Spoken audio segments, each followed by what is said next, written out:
O eternal and almighty God, from whom all power and wisdom come, we are assembled here before thee to frame such laws as may tend to the welfare and prosperity of our province.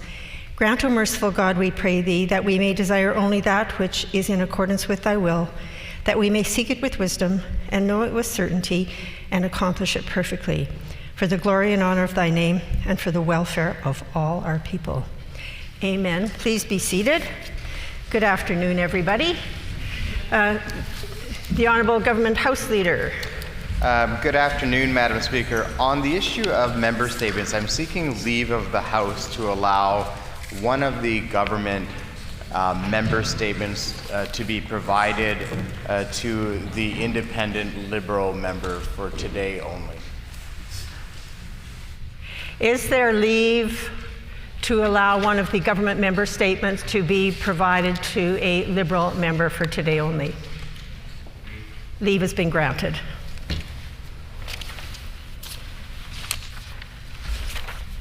Routine proceedings, introduction of bills. The Honourable Member for Union Station. Thank you, Madam Speaker. I move, seconded by the member for Notre Dame, that Bill 212, the Health Services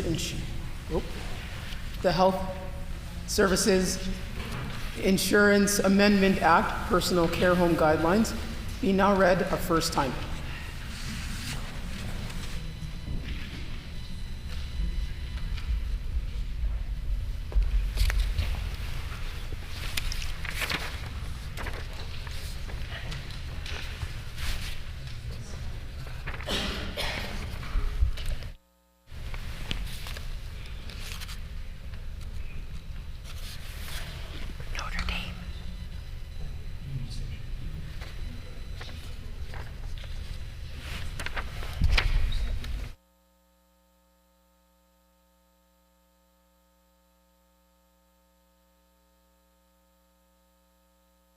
I would ask the member if she could reintroduce her bill. And to indicate the seconder has to be a member that's in their seat. The Honourable Member for Union Station. Thank you, Madam Speaker. I move, seconded by the member for Point Douglas, that Bill number 212, the Health Services Insurance Amendment Act, Personal Care Home Guidelines, be now read a first time. It has been moved by the Honourable Member for Union Station, seconded by the Honourable Member for Point Douglas, that Bill number 212, the Health Services Insurance Amendment Act, Personal Care Home Guidelines, be now read a first time. The Honourable Member for Union Station. Bill 212, Personal Care Home. Madam Speaker, today I'm proud to introduce Bill 212, the Health Services Insurance Amendment Act, Personal Care Home Guidelines. This bill puts into law requirements to have at least 3.6 hours of care per resident per day and requires the government to set standards on direct care hours. Seniors and residents of long-term care homes need our support. I hope we can collectively pass this bill, Madam Speaker. Is it the pleasure of the House to adopt the motion? Agreed? Agreed and so ordered. And I would just indicate at this time my apologies to the member for improperly making a reference. Committee reports. Tabling of reports. Ministerial statements. The Honourable Minister of ministerial statements, and I would indicate that the required 90 minutes notice for routine proceedings was provided in accordance with our Rule 26(2). Would the Honourable Minister please proceed with his statement? Thank you, Madam Speaker. I rise to inform the House that... Thank you, Madam Speaker. I rise to inform the House that we have proclaimed May 24th to 30th as Paramedic Services Week in Manitoba. Paramedics put their own health at risk to provide life-saving medical care to patients at home, in community, and during transport to healthcare facilities, ensuring that people get emergency treatment when and where they need it. Paramedics are our first line of the healthcare system in emergency situations, but paramedics are also involved in the health of Manitobans through a variety of innovative and dynamic community programs. They are a critical part of our healthcare system, providing patient care from the moment a call for help is first made. Manitoba has provided an additional $12.1 million in EMS funding to allow for the creation of about 150 new full-time equivalent paramedic positions. We cut ambulance fees in half for Manitobans, and we have continued to invest in paramedics. Last year, we invested $10 million to purchase 65 replacement ambulances to modernize the province's fleet, ensure paramedic safety, and improve patient care. And we promised in 2016 to allow the profession of paramedicine to become self-regulated, and we are on the way. Public consultations on the practice of paramedicine regulation are now on, and those consultations will continue until June 29th.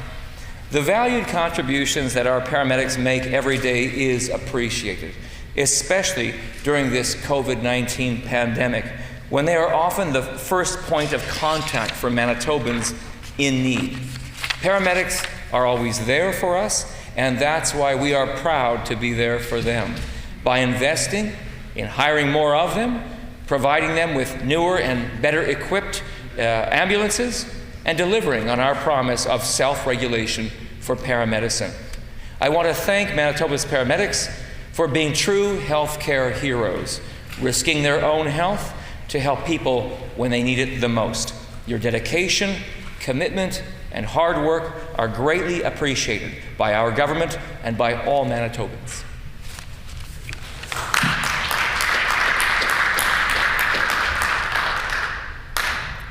The Honourable Member for Union Station. Thank you, Madam Speaker. Madam Speaker, the theme for Paramedic Services Week 2020 is Pandemic, Paramedics on the Front Line, and it demonstrates the important role that paramedics play on the front lines of the healthcare system during this pandemic. We always value our paramedics, but during this pandemic, we've been reminded just how critical their expertise is in a time of unprecedented stress, risk, and challenges. With paramedics on the front lines of this COVID-19 pandemic, the work that they do day in and day out has an added element of risk. For every call for help, no matter the situation, paramedics are having to take extra precautions to keep themselves and patients safe. Though not all paramedics in the province have been adequately protected. During the peak of this pandemic, rural paramedics in the province were sounding the alarm that they were being equipped with inferior PPE, ill-fitting gear, or no PPE at all. Paramedics are constantly coming up against shortages. In Manitoba, we need an increased focus on community paramedicine to increase community supports and to help keep people healthy at home and out of hospital. Now, each of the first 5 days of this week of acknowledgement has a public education focus, Madam Speaker, that's designed to educate citizens on paramedics during a pandemic health emergency. And today happens to be the education day called Protect the Protectors and Help the Helpers. A full breakdown of the education days can be found at paramedicchiefs.ca, Madam Speaker. I'd like to give a special shout out to a couple of paramedics I know personally. Their names are Saru and Reinu. They not only practice paramedicine with exemplary integrity and care for community, but they also contribute positively to marginalized and targeted communities off in their personal time, Madam Speaker. They are but 2 examples of the many paramedics whose expertise and values in Manitoba help keep us all safer and healthier. Thank you to all paramedics. We wish you and your families and communities safety and good health. The Honourable Member for Tyndall Park. Madam Speaker, I ask for leave to speak in response to the Minister's statement. Does the member have leave to respond to the ministerial statement? Leave has been granted. The Honourable Member for Tyndall Park. Thank you, Madam Speaker. I stand today to briefly discuss Paramedic Service Week. Every day, paramedics contribute heroic actions to respond to health emergencies, which contribute to the savings of countless lives here in Manitoba. The theme of this year's week is Pandemic, Paramedics on the Front Line. This theme recognizes that the COVID-19 pandemic has increased the already high risk that first responders are taking to help keep Manitobans safe and healthy. Madam Speaker, while there are a lot of steps being taken to ensure the safety of both patients and responding paramedics, we must continue to ensure first responders have the proper supports they need to do their job safely. This includes personal protective equipment, sanitation, a decontamination process, and all of these things add extra time and intensity to an already stressful circumstance and situations, Madam Speaker. On top of the stress of keeping themselves safe, paramedics have the extra concern of that simply going to work could result in them unintentionally exposing loved ones to the coronavirus. They have shown us extreme courage, compassion, and dedication. Madam Speaker, Manitoba Liberals have been calling for years for the Paramedic Association of Manitoba to be self-regulated. After years of delay and inaction, we are pleased to finally see the government move forwards on this. I believe that it's safe to say, Madam Speaker, that all of us here in the House thank the paramedics for their service and for their incredible work they do every single day. Thank you for being here for Manitobans, keeping us safe, and showing such dedication to the important work you do. Thank you.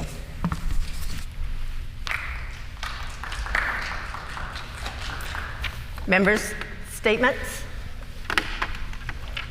The Honourable Member for Portage la Prairie. Thank you, Madam Speaker. I am proud to rise today to honor and recognize the Portage la Prairie Bear Clan, a newly formed Indigenous-led grassroots initiative that was born from community desire and need. The Portage Bear Clan was officially incorporated in January and recently hired coordinator Manon Timshel to carry on the vision of Indigenous Women's Council and work with the Volunteer Leadership Committee. The concept behind the Bear Clan is really quite simple. Community people working with community to provide personal security in the city in a non-threatening, non-violent, non-judgmental, and supportive way through relationship building and reconciliation. The organization offers street patrols on a community-based solution to crime prevention, providing a sense of safety, solidarity, and belongs to both its members and to the community with an emphasis on protecting our women and children. The Portage Bear Clan held its first foot patrol in January and has been patrolling the streets of Portage once a week, reporting dangerous situations and creating and maintaining community connections. The recently formed Needle team with all patrol captains trained in a first aid and safe sharps disposal, as well as naloxone administration and basic self-defense. The Bear Clan encourages and welcomes all citizens to volunteer to join the organization. I ask all honorable members to join me in congratulating the Portage Bear Clan organization for providing positive experiences, conflict resolution, and improving the well-being of our community.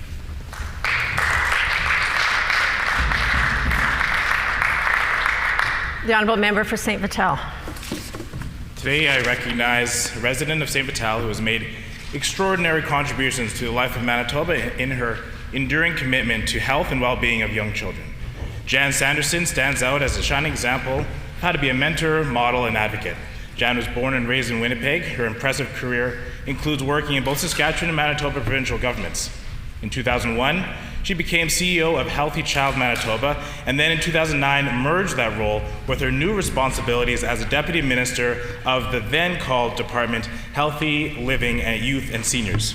She worked passionately to help improve the lives and health of children throughout Manitoba.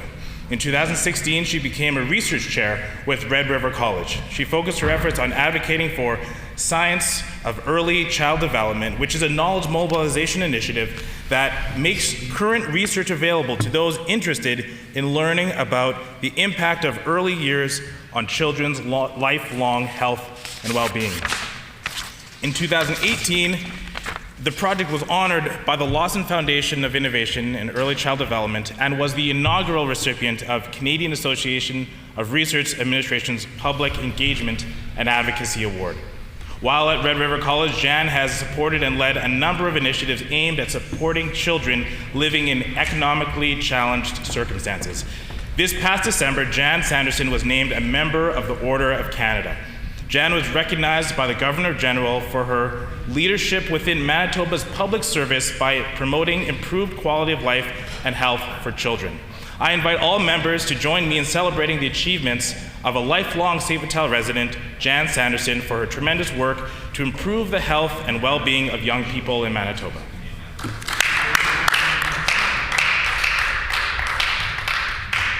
Further member statements. The Honourable Member for River Heights.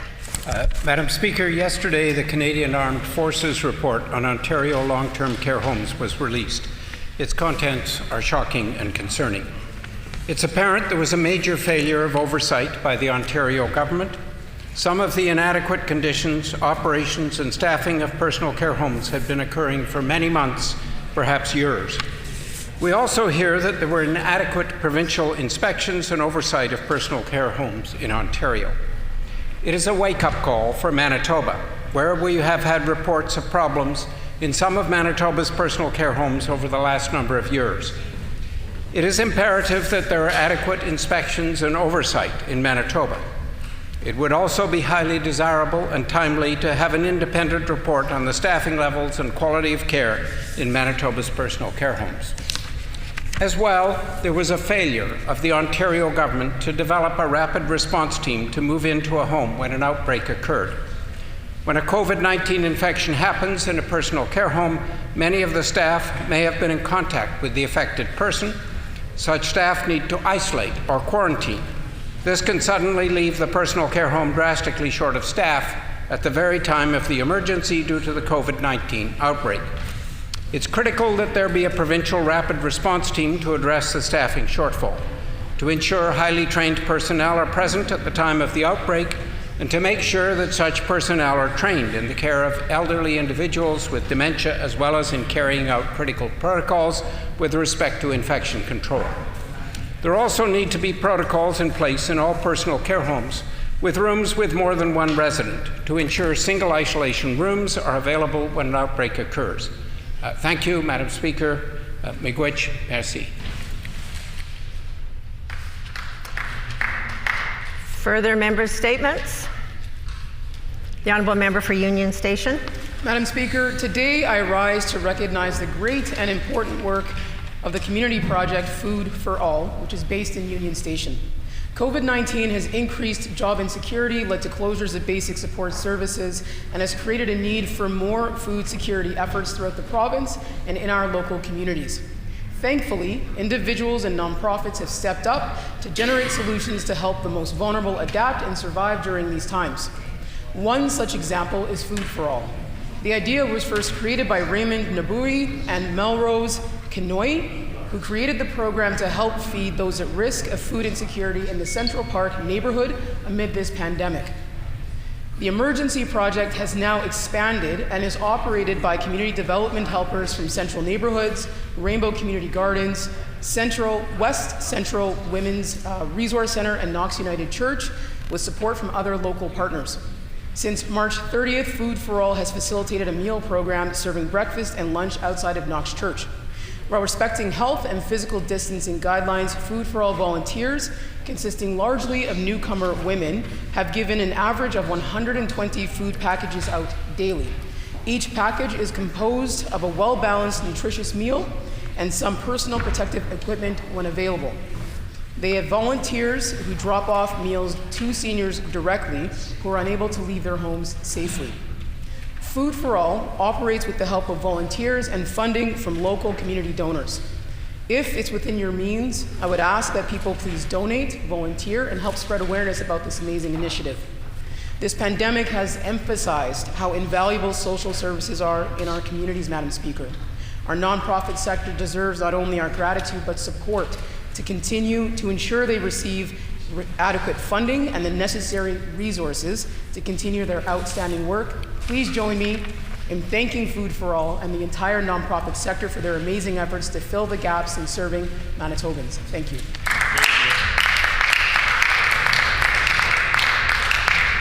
The Honourable Member for Swan River. Thank you, Madam Speaker. Today I'd like to recognize 14-year-old Caden Furlan from Red Deer Lake, Manitoba. Caden, with the support of his mom Jennifer and father Daryl, had the opportunity to take his fastball skills to the next level this past summer when he tried out and made a team from the 222's organization. The elite team consisted of 16 players from Ontario, Manitoba, Saskatchewan, and Alberta. Caden followed his father's footsteps, who played fastball all his life and pitched at the Canadian Westerns 4 years in a row during the mid-'80s. After a 22-hour plane drive to Auckland, New Zealand, the team played a series of exhibition games against teams in both the U15 and U17 age groups before New Zealand's national tournament. The second week they traveled to Wellington, playing games daily, and still found time for team building and recreational activities. The perfect fastball weather, coupled along with the team playing to their potential, resulted in an enviable 18-0 record as they dominated the round robin.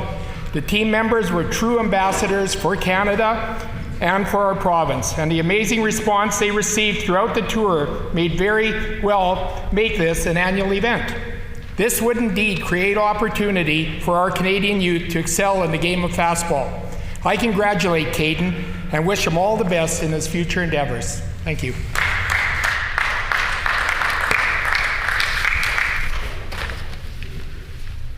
I have a statement for the House.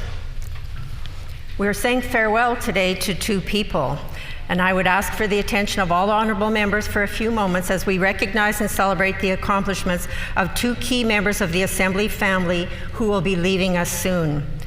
Our hardworking and diligent Journal's clerk, Claude Michaud, has decided to retire, and his last day with the Assembly will be June 30th, 2020. Claude began his time here in December 2008 following his previous career as an educator with the Division Scolaire Franco-Manitobain and curriculum consultant with the Department of Education. He quickly learned his way around the thousands of details one must master in order to become a successful Journal's clerk. For any members who are not aware, the Journal's branch, located down the hall in room 249, where Claude is hard at work right now, is the heartbeat of everything that happens in this chamber. Any and all of the crucial paperwork required to make this place work is drafted, revised, and printed, and often reprinted at the last minute in the Journal's branch office. This ongoing production can be seen as a kind of intense air traffic control exercise, with information flying in and order papers, motions, bills, notices, amendments, and resolutions flying out. All of this hectic activity must be executed perfectly and be ready for up to the minute for each and every sitting day. For 12 years, with the help of his Journal's assistant, Claude has expertly managed this potentially chaotic situation with grace, skill, and class. He always keeps the bus on the road and moving forward, and he always delivers exactly the right item when it was required every time. Claude is universally respected in the Assembly as a great colleague, a caring manager, and an all-around nice guy. He is a tenacious walker regardless of weather, commuting from St. Boniface every day to the building by foot year-round. Claude is an enthusiastic supporter of the Netherlands national football team, as well as the Arsenal Football Club in the English Premier League, and he's also a big fan of the Montreal Canadiens, cooking, whiskey, and his wife Norma, though probably not in that order. Claude will actually remain a part of the Assembly upon retirement, given that his voice has graced our online Assembly videos as well as the building security alert messages, so his voice will literally echo through these halls for many years to come. In case members are wondering, Claude elected to stay at his post in room 249 during this statement. But if any MLAs would like to wish him well, you can find him down the hall, hard at work for one more month. Congratulations, Claude, on 12 years of dedicated and impeccable service to the Assembly. On behalf of all members, we congratulate you and wish you well in your retirement. You will be missed by members and especially missed by your colleagues who have been fortunate enough to share these 12 years with you.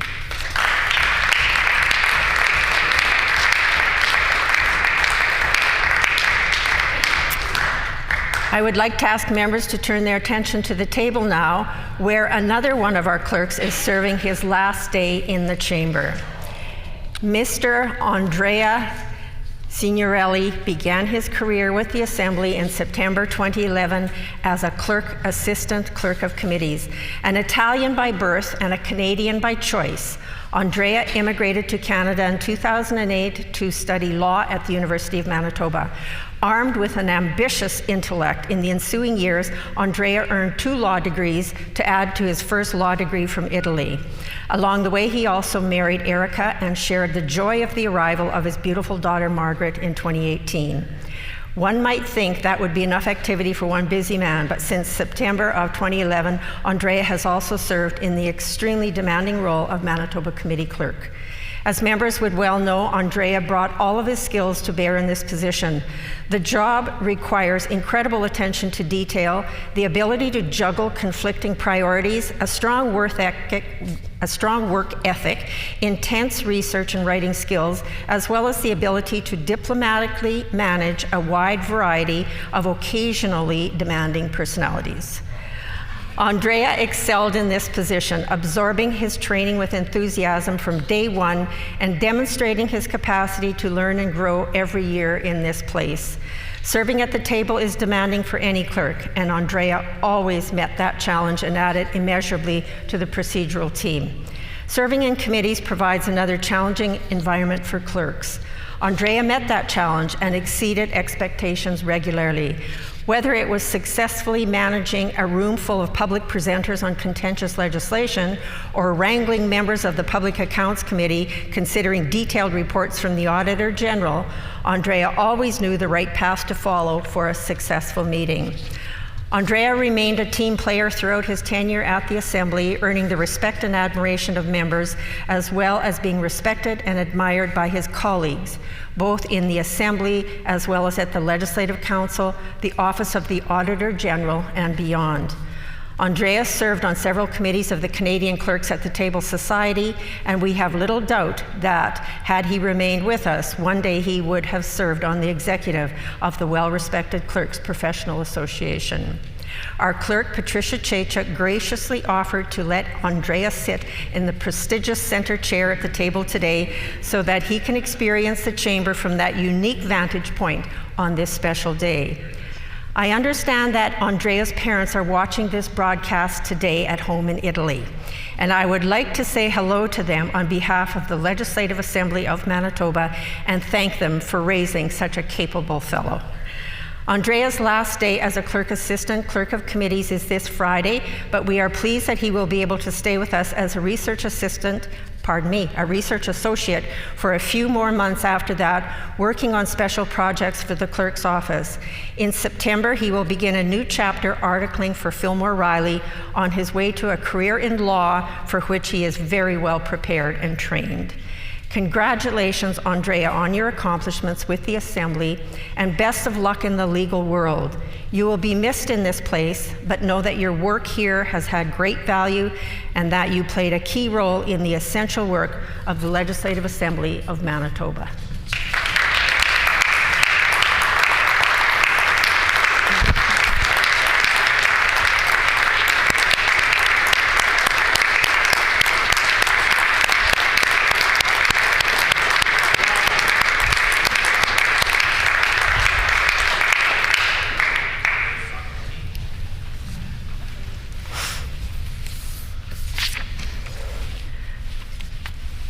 Oral questions. The Honourable Leader of the Official Opposition. I want to give the departing clerks all my best, Madam Speaker. Long-term care has been of great concern to all of us throughout the pandemic. Heart-wrenching scenes at long-term care facilities across North America, but perhaps most acutely in Ontario, have been seared into our collective consciousness. That's why it's so disappointing that when we turn to the Premier's KPMG report, which we all know is his roadmap to governing, that document, the KPMG document, suggests that Manitoba imitate Ontario's plan for managing long-term care facilities. That would mean cutting beds, that would mean cutting services, that would mean cutting hours that each patient in long-term care receives from their caregivers. Why does the Premier want to follow Ontario when that approach to long-term care is now the subject of investigation by the Canadian Forces, the Ontario government, and even now the Prime Minister? The Honourable First Minister. Well, first of all, let me add to your kind admonitions earlier, Madam Speaker, and wish Andre all the very, very best, and Claude, of course, and say thank you to them sincerely on behalf of the people of Manitoba for their dedication, professionalism, and their patience. We appreciate it very much. The member is quite right to raise the issue, and I appreciate him raising the issue of the care of our seniors. It is a high priority for this government to make sure that we not only maintain but strengthen the care of our seniors, and we'll continue to stay focused on that very thing, Madam Speaker.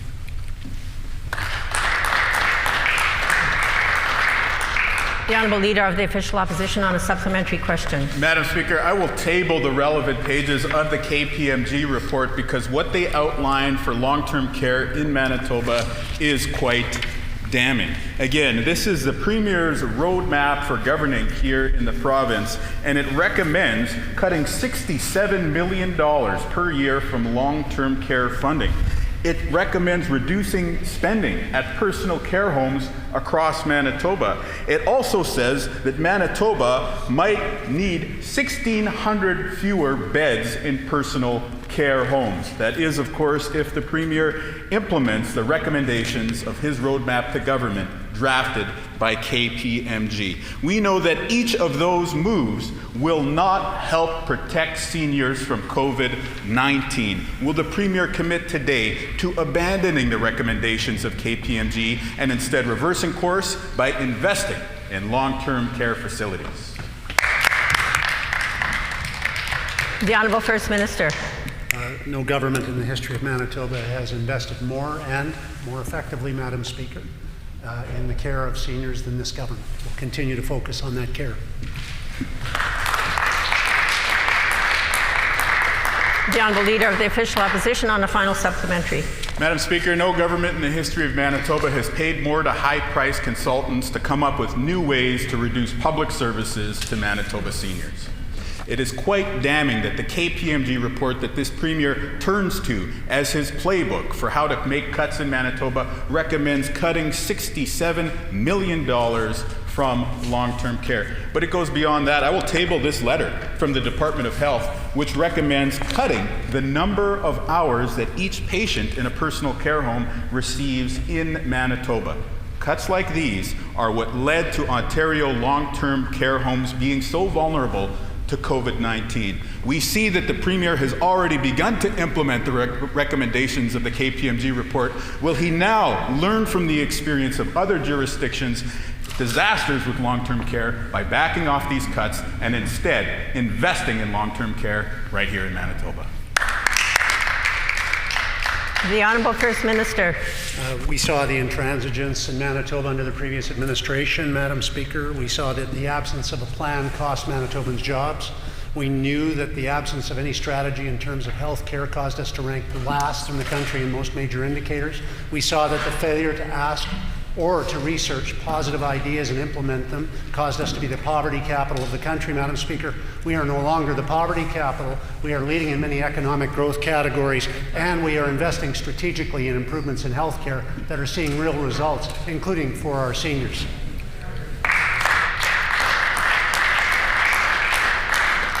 The Honourable Leader of the Official Opposition on a new question. You see, Madam Speaker, this is why the Premier doesn't want to have any more question periods this year. He refuses to answer direct questioning about long-term care homes. We know that his recommendations, his advisors, his high-priced consultants are telling him to cut. But what we've learned from other jurisdictions is that you actually need to invest to help people weather the pandemic.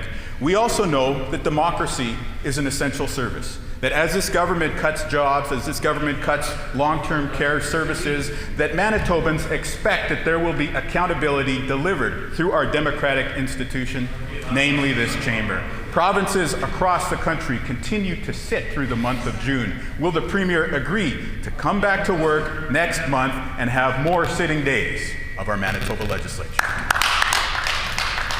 The Honourable First Minister. We have sat with more frequency than most provinces in the country, Madam Speaker, yet the member opposite forgets, though Manitobans will not, that when he had the opportunity to raise important issues in this House, he chose to blockade this House instead. Manitobans won't soon forget that behavior. Madam Speaker, the issues of demanding accountability are fine, Madam Speaker, but performing and getting results for people is what this government is about. We'll continue to do that. In reference to seniors, Madam Speaker, our statistical performance in respect of responding to the challenges of COVID is second only arguably to New Brunswick and the country of Canada. We have protected seniors. We have protected vulnerable people. We continue to act to focus on addressing a national and international pandemic, Madam Speaker. The member opposite would choose to blockade instead.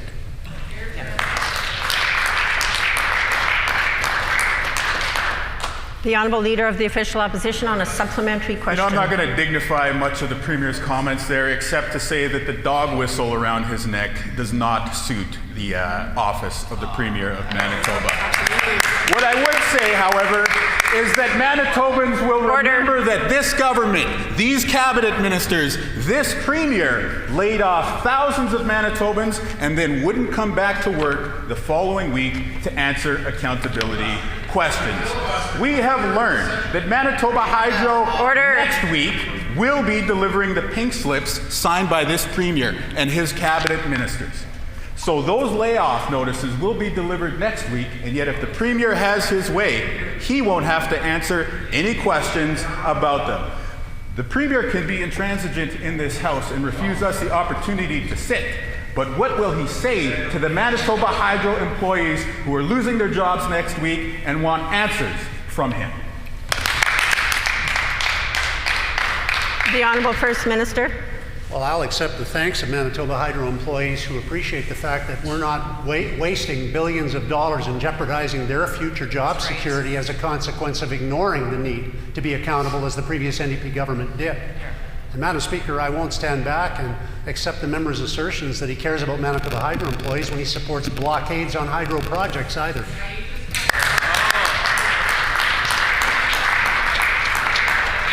Order.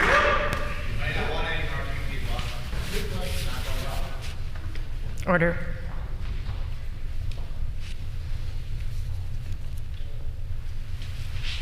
The Honourable Leader of the Official Opposition on a final supplementary.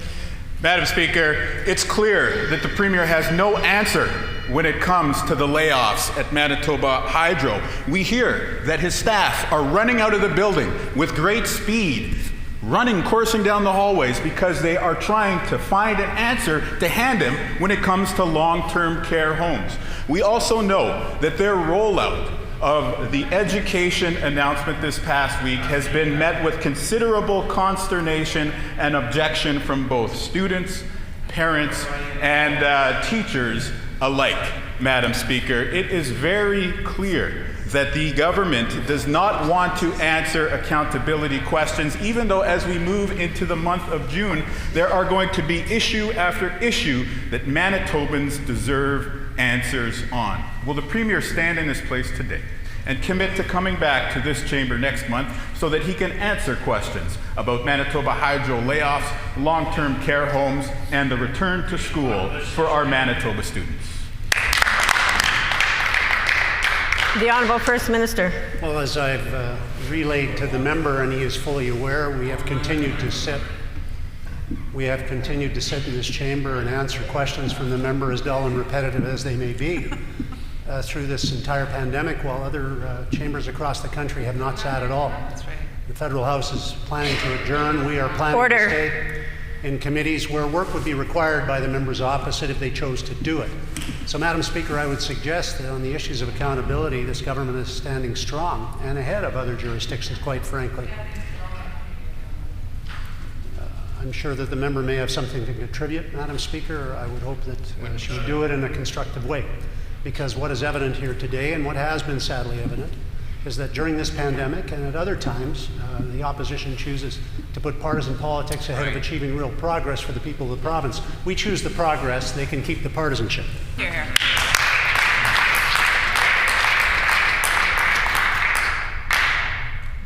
The Honourable Member for Union Station. Madam Speaker, I know that we're all horrified by the stories of neglect in personal care homes in Ontario and Quebec. We've been fortunate thus far to have avoided a serious outbreak of COVID-19 in our seniors' care centres in Manitoba. but experience around the world shows the catastrophic impact this virus can have in such facilities. We've put forward legislation today that guarantees the standard of care in these centers to ensure our seniors receive the health care they need to be safe today and tomorrow. Will the Minister and the Palliser government support this bill? The Honourable Minister of Health. Thank you, Madam Speaker. I'm pleased to receive a question on COVID-19 and healthcare from the NDP. We haven't had one for about 3 or 4 weeks in this House, so pleased to address the issue. I'm aware, of course, we all are, of the very devastating report on the state of personal care homes in Ontario. Yesterday I had a chance to get an update from that provincial minister, and that is a very significant report that deals with some very significant issues in Ontario.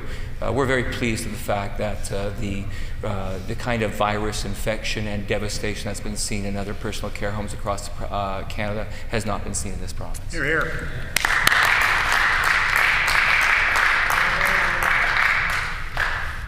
The Honourable Member for Union Station on a supplementary question. Madam Speaker, the Minister should simply support this legislation. It ensures a standard of care for all Manitoba seniors.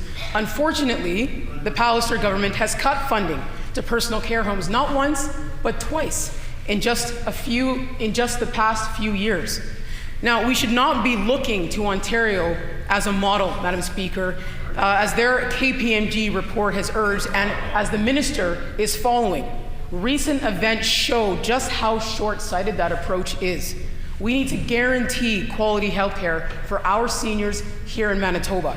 Our bill does just that. Will the Palliser government support our important bill? The Honourable Minister of Health.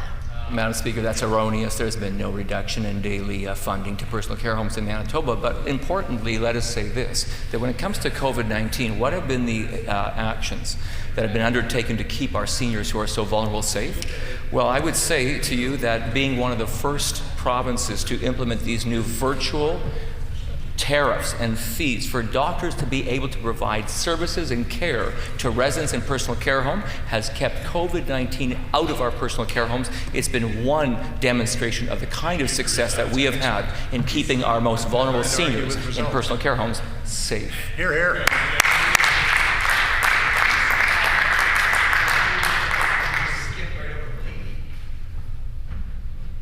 The Honourable Member for Union Station on a final supplementary. Madam Speaker, we know that long-term care facilities are the most impacted by COVID-19. The stories coming from Ontario show a system that is simply incapable of providing quality health care to its residents.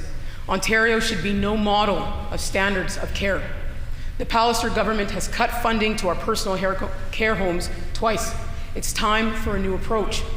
We need a guarantee on the standard of care in our personal care homes, ensuring appropriate care by the bedside of our loved ones, Madam Speaker. It's appropriate and especially important given the potential impacts of COVID-19.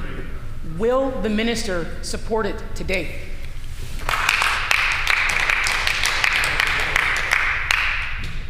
The Honourable Minister of Health. Madam Speaker, the repetition of erroneous statements don't make them any more credible, but what are other reasons that we've had success in Manitoba in terms of being able to stop the spread of COVID-19? I would suggest that our early action to restrict personal care home workers, one worker per personal care home, so they could not cross-contaminate and import the virus to personal care homes, has been successful. This and careful planning by our system leaders have kept our personal care homes safe. So, Madam Speaker, I'd end by saying this. If they really truly cared about personal care home safety levels, why was it that under their government those licensing inspections actually lapsed and have been restored and brought up under our government? Hear, hear.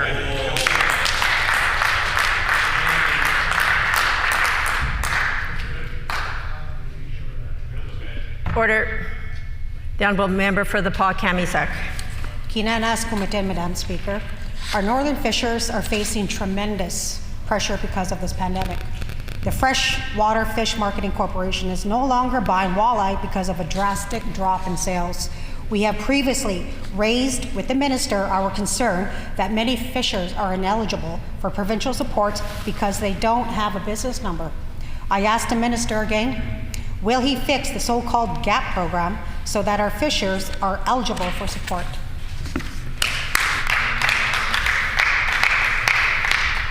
The Honourable Minister for Municipal Relations. Thank you very much, Madam Speaker, and I appreciate the question from the members opposite, as it gives me an opportunity to share the steps that our government has taken to protect the fisheries throughout the entire province of Manitoba, ensuring the sustainability of the fishery and improving the quality of our lakes and streams for now and for future generations, so we can support a strong, vibrant fishery in the province of Manitoba today and well into the future. The Honourable Member for the Pas-Kamisac on a supplementary question. Thank you, Madam Speaker. There are thousands of people in this province who operate their own business without a registered business number. That includes many contractors, farmers, and fishers. Northern fishers in particular face a real challenge. They take on debt to buy equipment. Their loan payments are still due to banks and the government's Community Economic Development Fund. They don't have a loan relief, and many of them are not incorporated with a business number, making them ineligible for the so-called GAP program. Will the minister fix this mistake? The Honourable Minister of Finance. Well, thank you, Madam Speaker. And we did a massive amount of consultation with the business community, laborers, as well as Manitobans in terms of designing a program, the GAP program, that would fill the gaps from any federal initiatives that are there. It's a $120 million program year to date. We supported more than 4,100 businesses to the tunes of over $24 million, Madam Speaker. That's real initiative, that's real money to support businesses here in the province of Manitoba.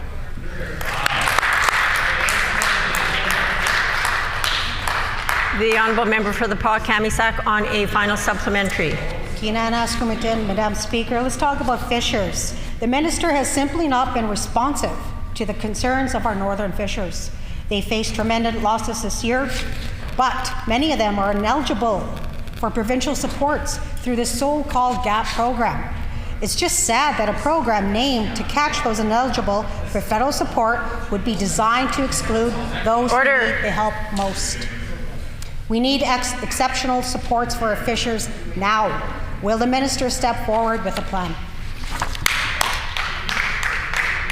The Honourable Minister for Municipal Relations. Thank you very much, Madam Speaker. And our government has been supportive of our fishers throughout this pandemic by providing supports to them. We've also been supportive of municipalities to ensure that they too can support the businesses and the fishers in their municipalities. And we've also worked with the fishers all throughout the year to ensure the vibrancy of the fisheries in the province of Manitoba. Unlike the members opposite, who allowed the fisheries to decline under their watch, who allowed some of our lakes to become the most endangered lakes in the world under their watch. That is their track record for building the fisheries in the province of Manitoba. We'll take no lessons from the members opposite on how to treat fishers in the province of Manitoba. Here, here.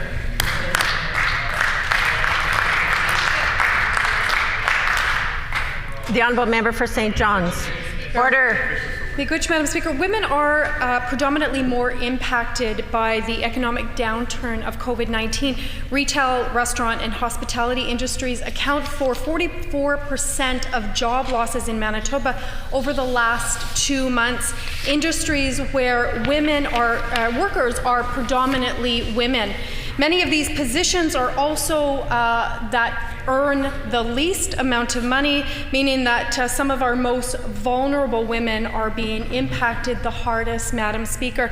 Many of these retail, restaurant, and hospitality jobs are not coming back. We need a strategy that puts the needs of women and women workers as a priority. What's the Premier's plan to support women re-entering the economy? The Honourable Minister for Municipal Relations. Thank you very much, Madam Speaker, and I appreciate the question from the members opposite on our government's plan to support women. As we've done ever since we became elected, or when we formed government, we have supported women throughout the province of Manitoba by introducing harassment-free policies, whether in the civil service, and providing leadership in the municipalities with ensuring that municipalities have municipal codes of conduct for all their members. That is some of the work that we've done. We will continue to make a better environment for women, whether they choose to work in the public sector or in the private sector. We've also been supporting women throughout this pandemic and the job losses by creating new avenues, expanding various work streams to help women and all Manitobans find gainful employment now and well into the future. The Honourable Member for St. John's on a supplementary question. Madam Speaker. 50% of Manitobans who lost their jobs because of COVID-19 are women. Many more women have also had to stay home to care for their children because of school and daycare closures. With the government reopening the economy, there needs to be a comprehensive plan for childcare in schools. I'll table a memo for the House that shows if childcare centres don't open by June 30th, daycares will lose their operating grants, Madam Speaker. That isn't a plan, it's an ultimatum. When will the Premier release a comprehensive plan on safely reopening childcare daycare spots?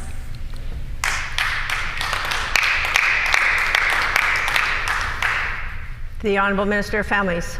Very much, Madam Speaker, and I want to thank all of those childcare facilities who are open today, Madam Speaker. More than 600 of them are in fact open. We have space and capacity for almost 7,000 children within the system right now, of which over 5,000 spaces are being utilized. There's more than 1,900 spaces that are vacant right now, Madam Speaker. So I would suggest if the member opposite has questions about how to place those people, we could certainly, there is a website available for those individuals to go to. We'd be happy to help them find the daycare space that they need.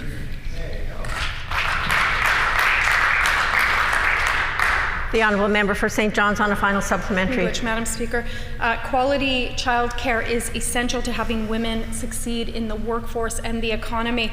Economist Yarmin Yelnizian, and I quote, has been pointing out specifically to politicians that without more support for childcare, economic recovery will be slow, Madam Speaker. She further explains there is no recovery without she-covery. And there is no she-covery without childcare. And she's not wrong, Madam Speaker. We need an economic she-covery for Manitoba. Will the Premier support women re-entering the workforce by developing a comprehensive plan to safely reopen childcare?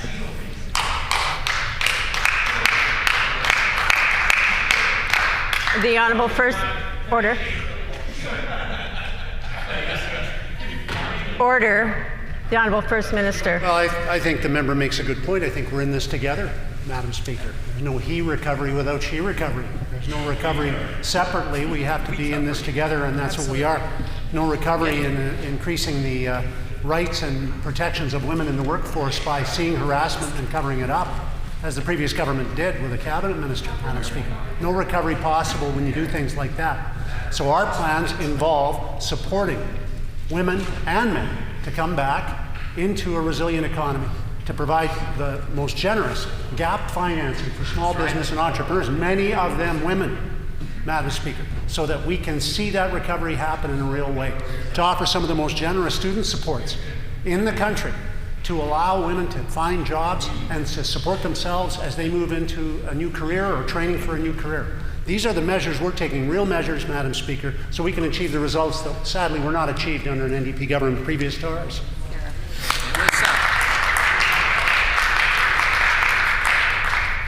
The Honourable Member for Point Douglas. Miigwech, Madam Speaker. Main Street Project, Salome Mission, and the Salvation Army have continued to work tirelessly throughout this pandemic to help our most vulnerable. 39 emergency isolation units were opened up so that individuals experiencing homelessness could safely self-isolate, self-monitor, and recover from COVID-19. With the reopening of the economy, it has been said to expect a rise in cases, and some even say to expect a second wave. But this will all end June 30th unless the minister commits to extending the funding. Will the minister commit to extending the funding today?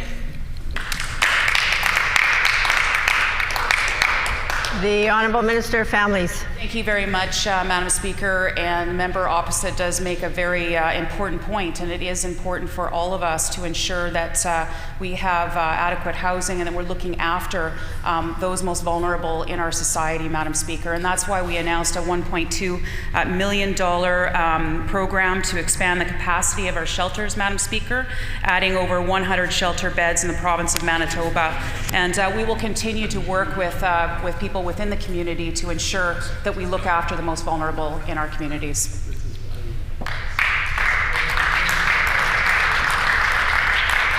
The Honourable Member for Point Douglas on a supplementary question. Miigwech, Madam Speaker. Now, these organizations have done really great work to rapidly scale and serve our most vulnerable people. Again, even with the easing of restrictions, the need for social distancing has not gone away. If anything, it's more important now than ever, with more people being out and about. Now is not the time to be scaling back the funding and operations of a place that helps to keep all Manitobans healthy. Will the minister commit to permanently funding these additional shelter spaces today? Before the minister answers, I would like to point out to members that use of emails and cell phones is disallowed in the House during oral questions. The Honourable Minister of Families. Reminder, Madam Speaker. And our government, Madam Speaker, despite what the member opposite said, she's absolutely wrong. We're not scaling anything back. In fact, we just announced an investment of $1.2 million to expand the capacity of homeless shelters, providing more than 100 shelter beds. That's $726,000 to repurpose a vacant Manitoba housing building on Sargent Avenue to create 31 new beds. $135,000 to add 35 beds provided by the Salvation Army at its Martha Street location, Madam Speaker. $75,000 to expand Siloam Mission's capacity by 50 beds, and $22,000 per month to keep the Samaritan House shelter in Brandon open for May and June, Madam Speaker. We will continue to work to ensure that we provide for the most vulnerable people in our society.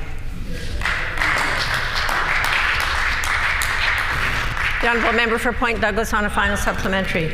Miigwech, Madam Speaker. Funds have also allowed regular shelter beds to be more spaced out to adhere to social distancing guidelines.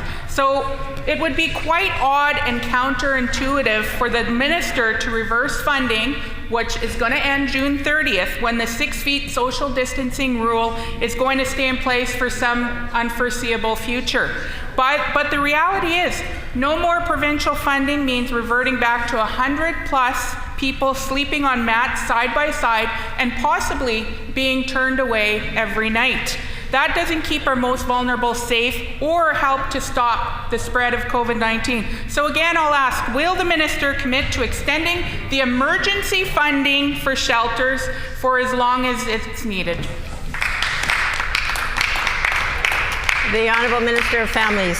Thank you, Madam Speaker, and we'll continue to work with those stakeholders in the community to ensure that we look after our most vulnerable people. As I mentioned, we have already invested more than $1.2 million towards increasing the capacity of shelter beds in the province of Manitoba, over 100 new shelter beds that are being offered, Madam Speaker, and we will continue to work with those to ensure that we provide more for the most vulnerable citizens in our society.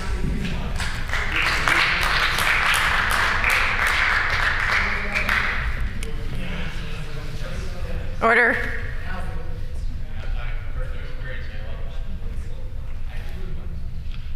The Honourable Member for St. Boniface.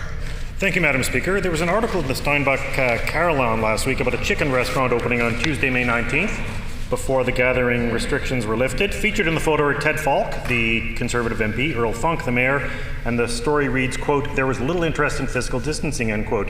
There are other photos from the event, which I table, that did not run in the Carillon, that show that the Minister of Education was also there in the crowd.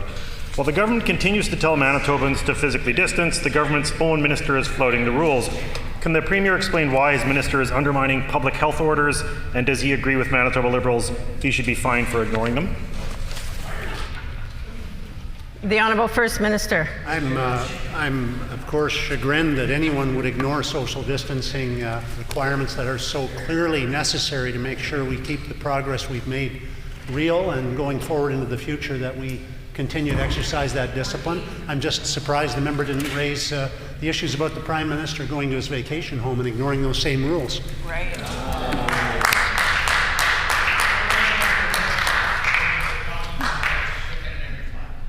The Honourable Member for St. Boniface on a supplementary question. Thank you, Madam Speaker. We're concerned the member for Steinbach has the same contempt for public education that he has for public health orders. The Minister of Education has been meeting online with high-profile U.S. dismantlers of public education, including Betsy DeVos and Ted Cruz. I tabled those documents. The DSFM has been asking for a French school for years, but instead of building a new one, as promised, the province will give $13.7 million to a private school where the member from Rossmere was once principal. The old school is clearly unfit. It needs 4 portables and renovations to operate, and that $13.7 million will actually fund the construction of a new private school. Why is this government funding new private schools while public students get portables? The Honourable First Minister. Well, again, what contributes to the member's essential growing irrelevance as an opposition leader is his inability to focus on a single issue. He's just raised seven issues in his preamble, Madam Speaker. But let me just say his inconsistency was put on display here when he attacked this government for supporting seniors and then 6 days later ignored the fact that the federal Liberal government copied our plan for supporting seniors. That inconsistency and excessive partisanship is, Madam Speaker, not actually serving the member well, and I encourage him to get on Team Manitoba and support this government for the important progress the Education Minister and our team is making to help grow this province and recover from this pandemic.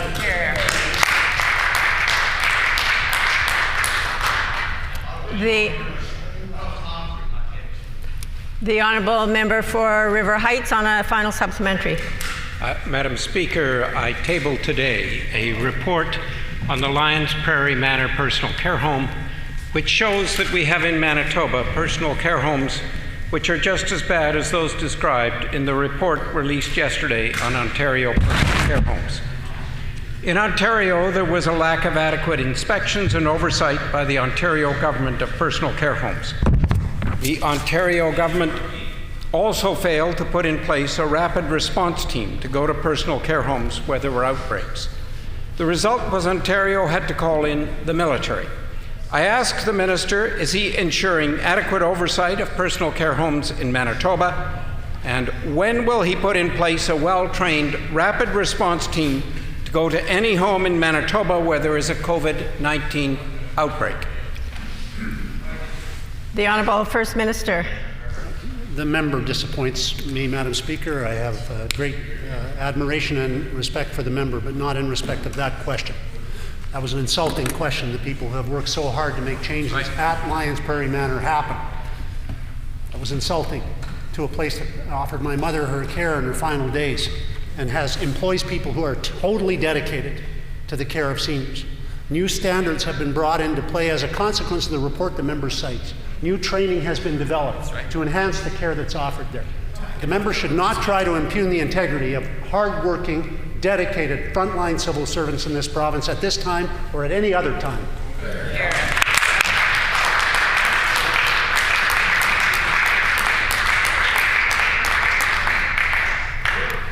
The Honourable Member for Swan River. Thank you, Madam Speaker. The COVID-19 pandemic has had an impact on all Manitobans and on virtually every person around the world. While we're resilient here in our province and are well positioned to recover from the economic impact of COVID-19, it's important that we support those who are particularly vulnerable in this time of uncertainty. This week, our government announced direct financial support for low-income Manitobans living with a disability. Can the minister share details of this important initiative with the House? The Honourable Minister of Families. Thank you very much, Madam Speaker, and I want to thank my friend from Swan River for that excellent question. Madam Speaker, yesterday our Premier announced a $4.6 million investment in the Disability Economic Support Program, which will provide $200, Madam Speaker, to more than 23,000 Manitobans living with disabilities who are currently on our EIA program, Madam Speaker. Inclusion Winnipeg and other disability organizations have been in support of this program because they know it will make a big difference difference in the lives of many Manitobans. Madam Speaker, it's important now more than ever as we navigate through these very difficult times to support those Manitobans most in need. Madam Speaker, that's exactly what our government has been doing, and it's exactly what our government will continue to do. The Honourable Member for Wolseley. Madam Speaker, the Pallister government's approach to education has been a mess, and it's caused mass confusion amongst families. The province is now saying there will be a resumption of classroom activity on Monday, and so many parents have contacted me on this. One Wolseley parent has told me they're concerned about the safety and the dignity of their child and simply cannot send their child back to school without their educational assistant present. Their EA was laid off because of this government's rush to save a few dollars. I asked the minister, can he clearly explain to this House and to Manitobans how students are safely returning to studies when so many support staff won't be there to help their learning?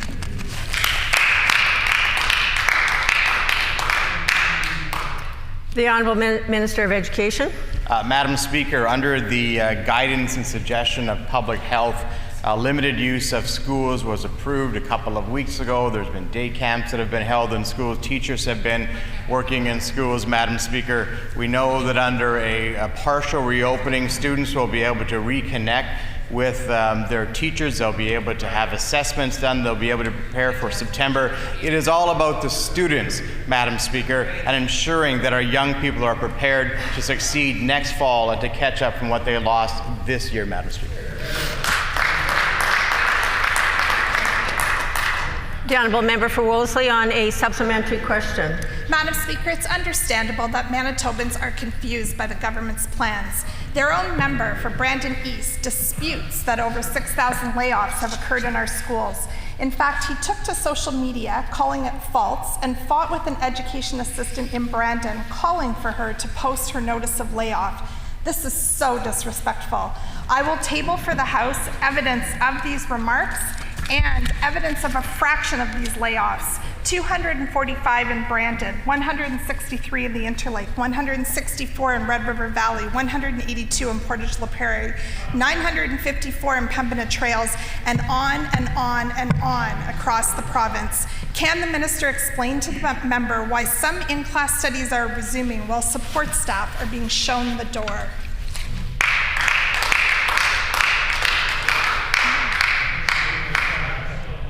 Order. The Honourable Minister of Education. Thank you, Madam Speaker. In-class assessments are important so that teachers and students can reconnect before they go back in fall, Madam Speaker, so that they can look at class composition, so they can see what learning has been lost, so that parents can also be part of. I'm sure the Leader of the Opposition might care about parents and students getting ready for the fall, Madam Speaker, so that they can be successful. I know that that is true for the member for Brandon East and for all members on the government side of the House. At least I can't speak for the members opposite in the NDP, Madam Speaker, but all of us know that we want our students to succeed, and an important part of that is reconnecting them briefly with their teachers before this school year officially ends.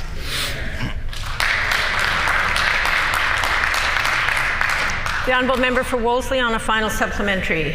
Madam Speaker, it's not a mistake that the clearest thing the Pallister government has communicated was the plan for cuts. It's their first instinct during this pandemic, and they failed to be clear on the resumption of in-class learning. Parents and teachers are still not clear on the plan and how teachers and students will be kept safe. Even the member for Brandon East was confused, for he certainly would have already apologized if he knew that his government is proposing the resumption of in-class learning at the exact same moment that 6,000 support staff are being laid off. Will the minister clear up the confusion and perhaps apologize on behalf of the member for Brandon East?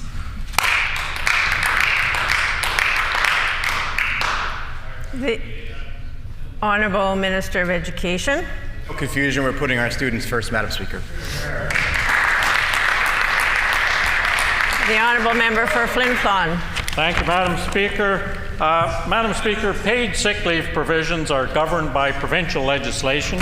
On this side of the House, we are ready to debate legislation that would ensure these benefits for Manitobans now, not sometime after a fall sitting. We should be on with this business now to ensure that Manitobans have paid sick leave when they need it? Will the Pallister government ensure paid sick leave is enacted before this legislature recesses?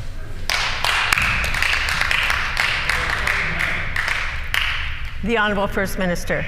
Well, Madam Speaker, the one thing that's predictable about the opposition is their unpredictability. They're not interested in debating bills. They block the actions of the House. And suddenly, with renewed vigor, they claim they're interested in supporting the working family and working people. Madam Speaker, I don't believe it. I don't think most Manitobans believe it either. On this side of the House, we've shown our solidarity. We've shown our solidarity with working people, with frontline workers, with vulnerable people across the province.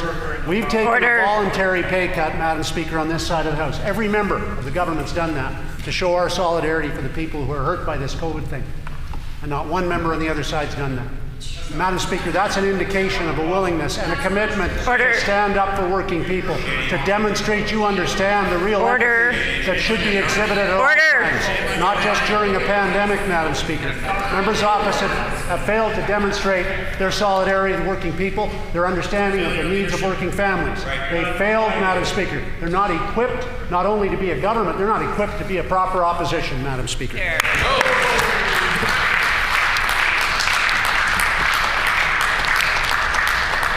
The time for oral questions has expired, and I have a ruling for the House.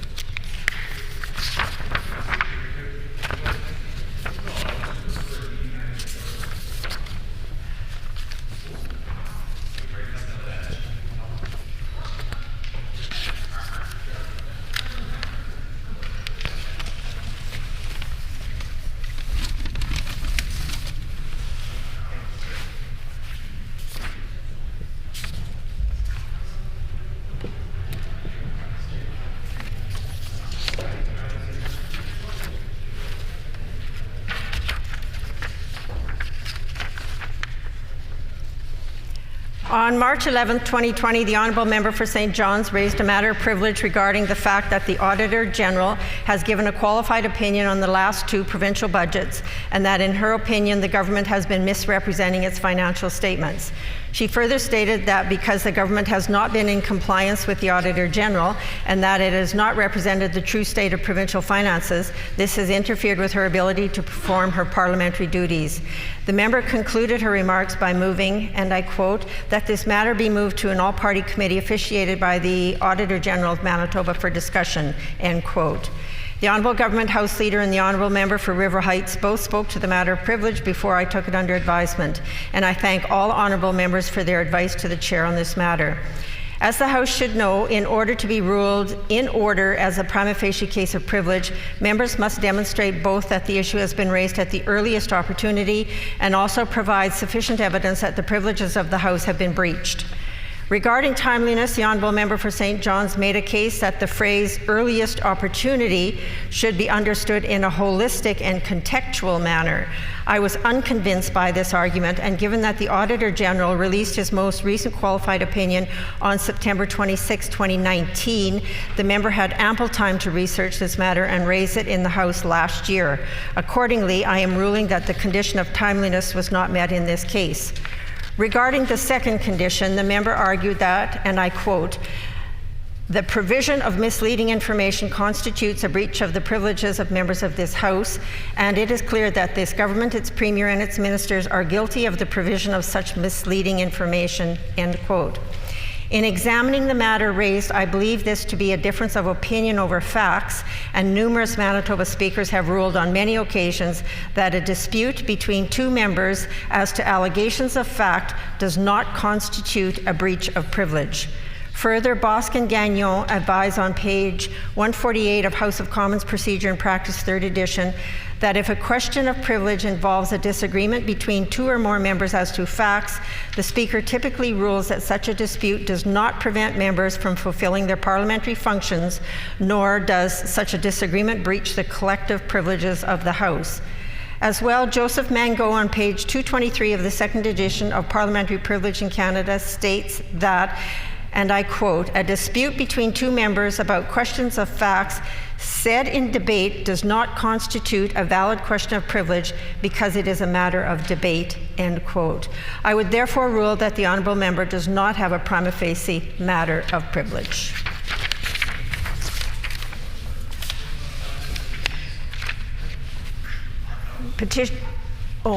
The Honourable Government House Leader. Thank you, Madam Speaker. On a matter of House business, I have several leave requests to make, and I'd like you to please canvass the House for each of these items in turn. One is their leave of the House to alter the rule governing standing committee membership with the understanding that these arrangements will be in place for all meetings until further notice, but can be changed by either by leave of the House or by written agreement from the Government House Leader, the Opposition House Leader, and the member for River Heights or their designates by A, waiving Rule 83(2) and reducing membership for all standing committees except for public accounts and rules of the House from 11 to 6 with proportional representation as follows: 4 government MLAs, including the chairperson, and 2 official opposition MLAs. B, waiving Rule 83(2) and reducing membership for the standing committees on rules of the House from 11 to 8 with proportional representation as follows: the Speaker as the chairperson, 4 government MLAs, 2 official opposition MLAs, and 1 independent MLA. Number 2, is there leave to waive Rule 119 for the remainder of the 42nd Legislature to allow the Standing Committee on Public Accounts, either by written request from the chairperson and vice chairperson, or by leave of the committee, to call witnesses it deems appropriate in addition to ministers, deputy ministers, or the chief executive officer of a Crown corporation. And number 3, is there leave until further notice to authorize the Government House Leader, the Opposition House Leader, and the member for River Heights or their designates to make other changes to rules governing standing committees when the House is not sitting by providing a letter to the Speaker detailing any additional changes.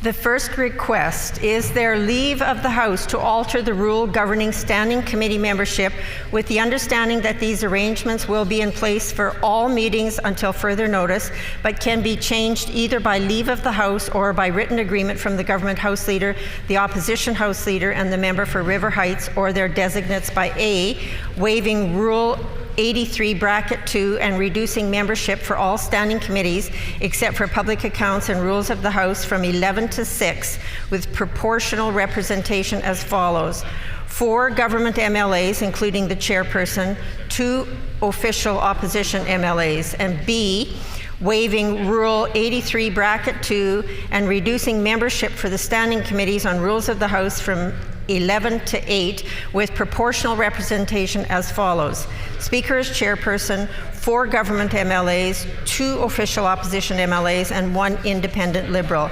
Is there leave? Leave has been granted. The second request, is there leave to waive Rule 119 for the remainder of the 42nd Legislature to allow the Standing Committee on Public Accounts, either by written request from the chairperson and vice chairperson or by leave of the committee, to call witnesses it deems appropriate in addition to ministers, deputy ministers, or the chief executive officer of a Crown corporation? Is there leave?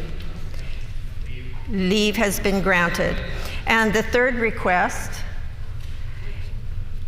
is there leave until further notice to authorize the Government House Leader, the Opposition House Leader, and the member for River Heights or their designates to make other changes to rules governing standing committees when the House is not sitting by providing a letter to the Speaker detailing any additional changes? Is there leave? Leave has been granted.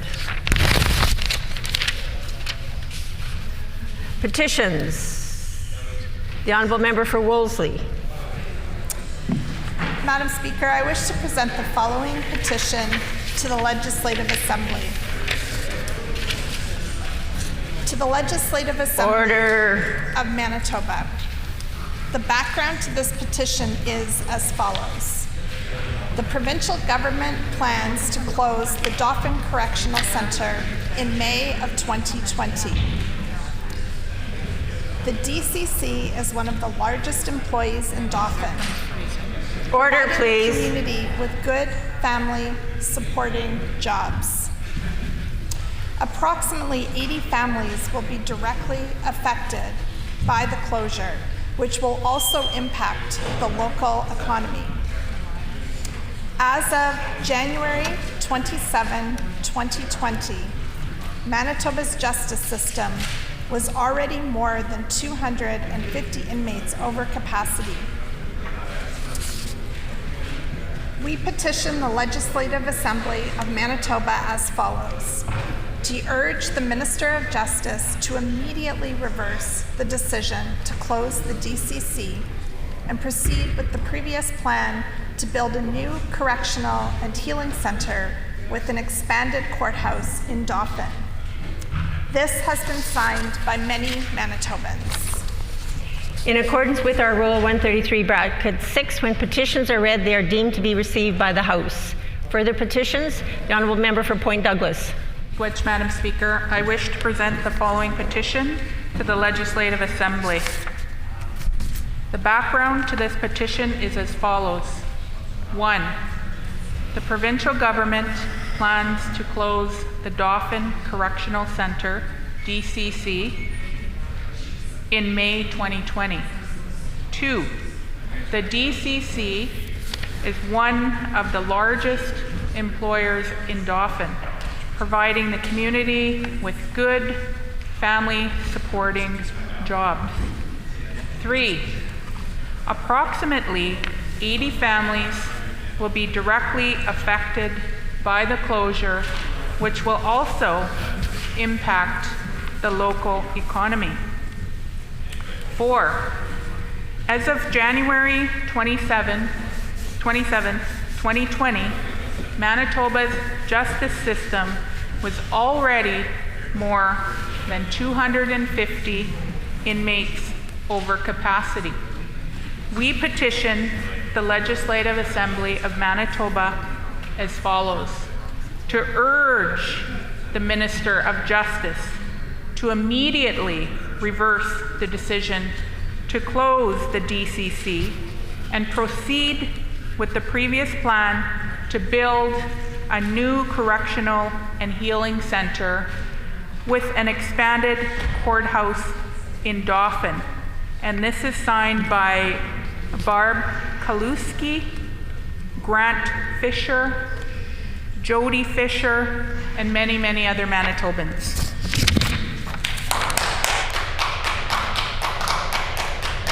The Honourable Member for Flin Flon. Speaker, I wish to present the following petition to the Legislative Assembly of Manitoba. The background to this petition is as follows. Number 1, the provincial government plans to close the Dauphin Correctional Centre, DCC, in May 2020. Number 2, the DCC is one of the largest employers in Dauphin, providing the community with good family-supporting jobs. Number 3, approximately 80 families will be directly affected by the closure, which will also impact the local economy. Number 4, as of January 27, 2020, Manitoba's justice system was already more than 250 inmates over capacity. We petition the Legislative Assembly of Manitoba as follows: to urge the Minister of Justice to immediately reverse the decision to close the DCC and proceed with the previous plan to build a new correctional and healing center with an expanded courthouse in Dauphin. And this petition has been signed by Jennifer Thompson, Jeffrey Schultz, and Helen Moutane, and many other Manitobans. The Honourable Member for Notre Dame. Madam Speaker, I wish to present the following petition to the Legislative Assembly. The background to this petition is as follows. The provincial government plans to close the Dauphin Correctional Centre, the DCC, in May 2020. The DCC is one of the largest employers in Dauphin, providing this community with good family-supporting jobs. Approximately 80 families will be directly affected by this closure, which will also have great impacts on the local economy. as of January 27, 2020, Manitoba's justice system was already more than 250 inmates over capacity. We petition the Legislative Assembly of Manitoba as follows: to urge the Minister of Justice to immediately reverse the decision to close the DCC and proceed with the previous plan to build a new correctional and healing center with an expanded courthouse in Dauphin. Signed, Michelle Yakimisha, Anne Marie Ray, Dennis Parthenay, and many other Manitobans.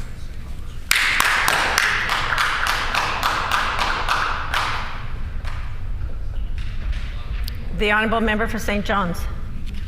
Madam Speaker, I wish to present the following petition to the Legislative Assembly. Sorry, Madam Speaker.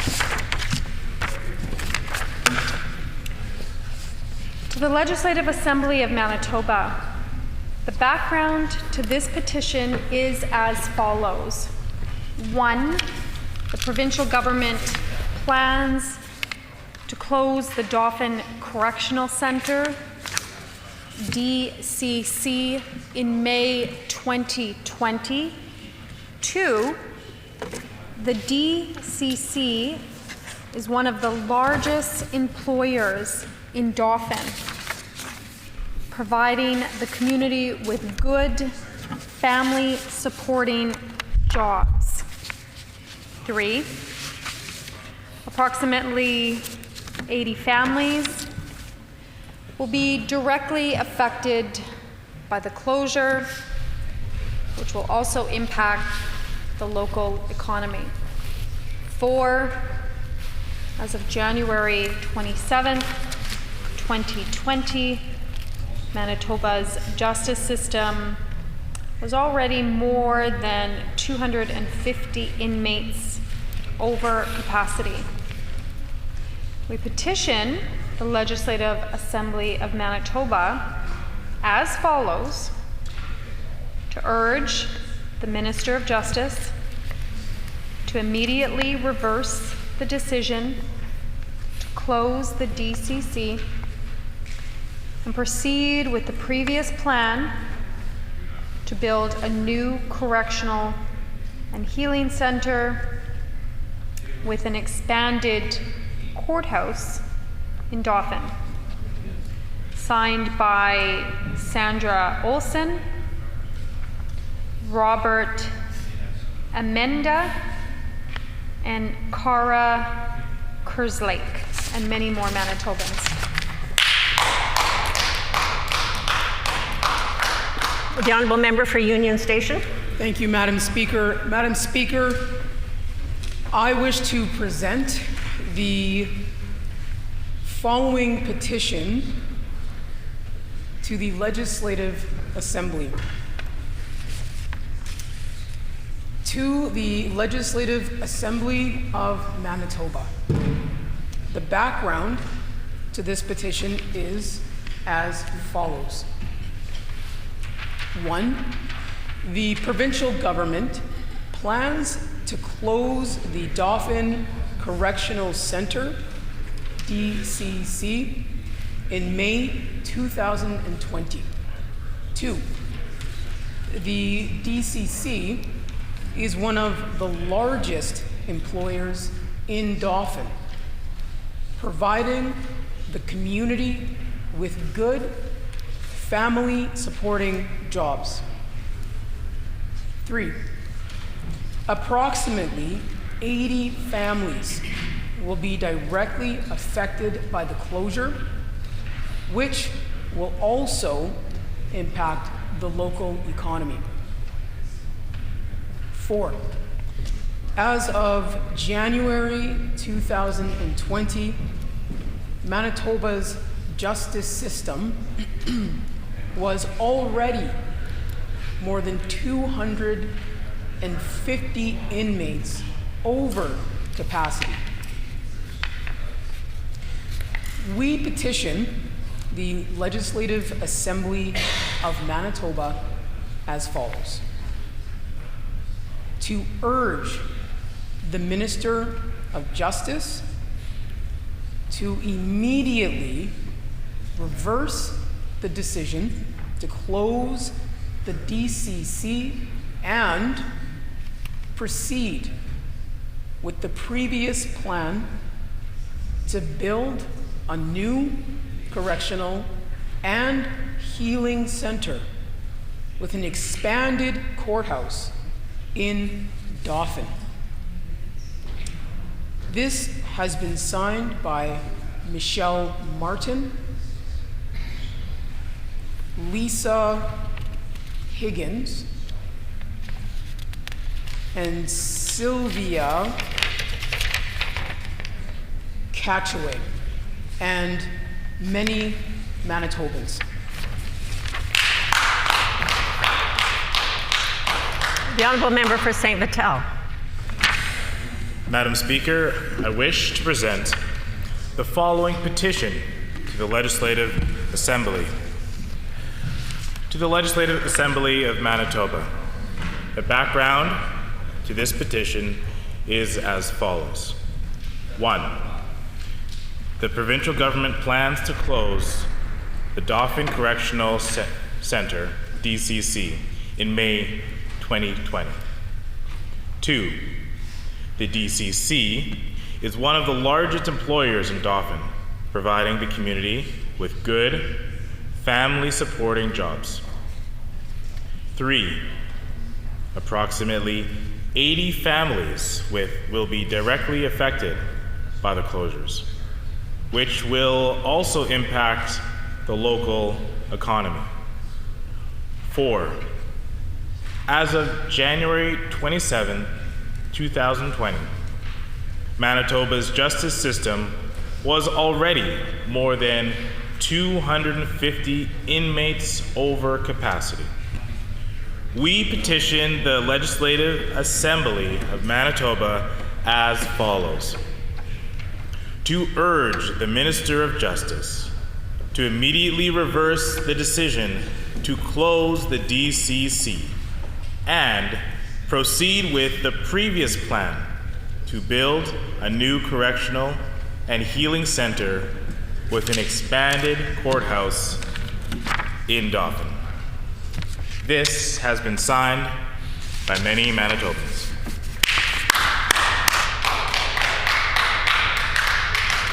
The Honourable Member for Concordia. Thank you very much, Madam Speaker. I wish to present the following petition to the Legislative Assembly of Manitoba. The background to this petition is as follows. Number 1, the provincial government plans to close the Dauphin Correctional Centre, the DCC, in May 2020. Number 2, the DCC is one of the largest employers in Dauphin, providing the community with good, family-supporting jobs. Number 3, approximately 80 families will be directly affected by the closure, which will also impact the local economy. Number 4, as of January 27th, 2020, Manitoba's justice system was already more than 250 inmates over capacity. We petition the Legislative Assembly of Manitoba as follows: to urge the Minister of Justice to immediately reverse the decision to close the DCC and proceed with the previous plan to build a new correctional and healing center with an expanded courthouse in Dauphin. And this petition, Madam Speaker, is signed by many Manitobans.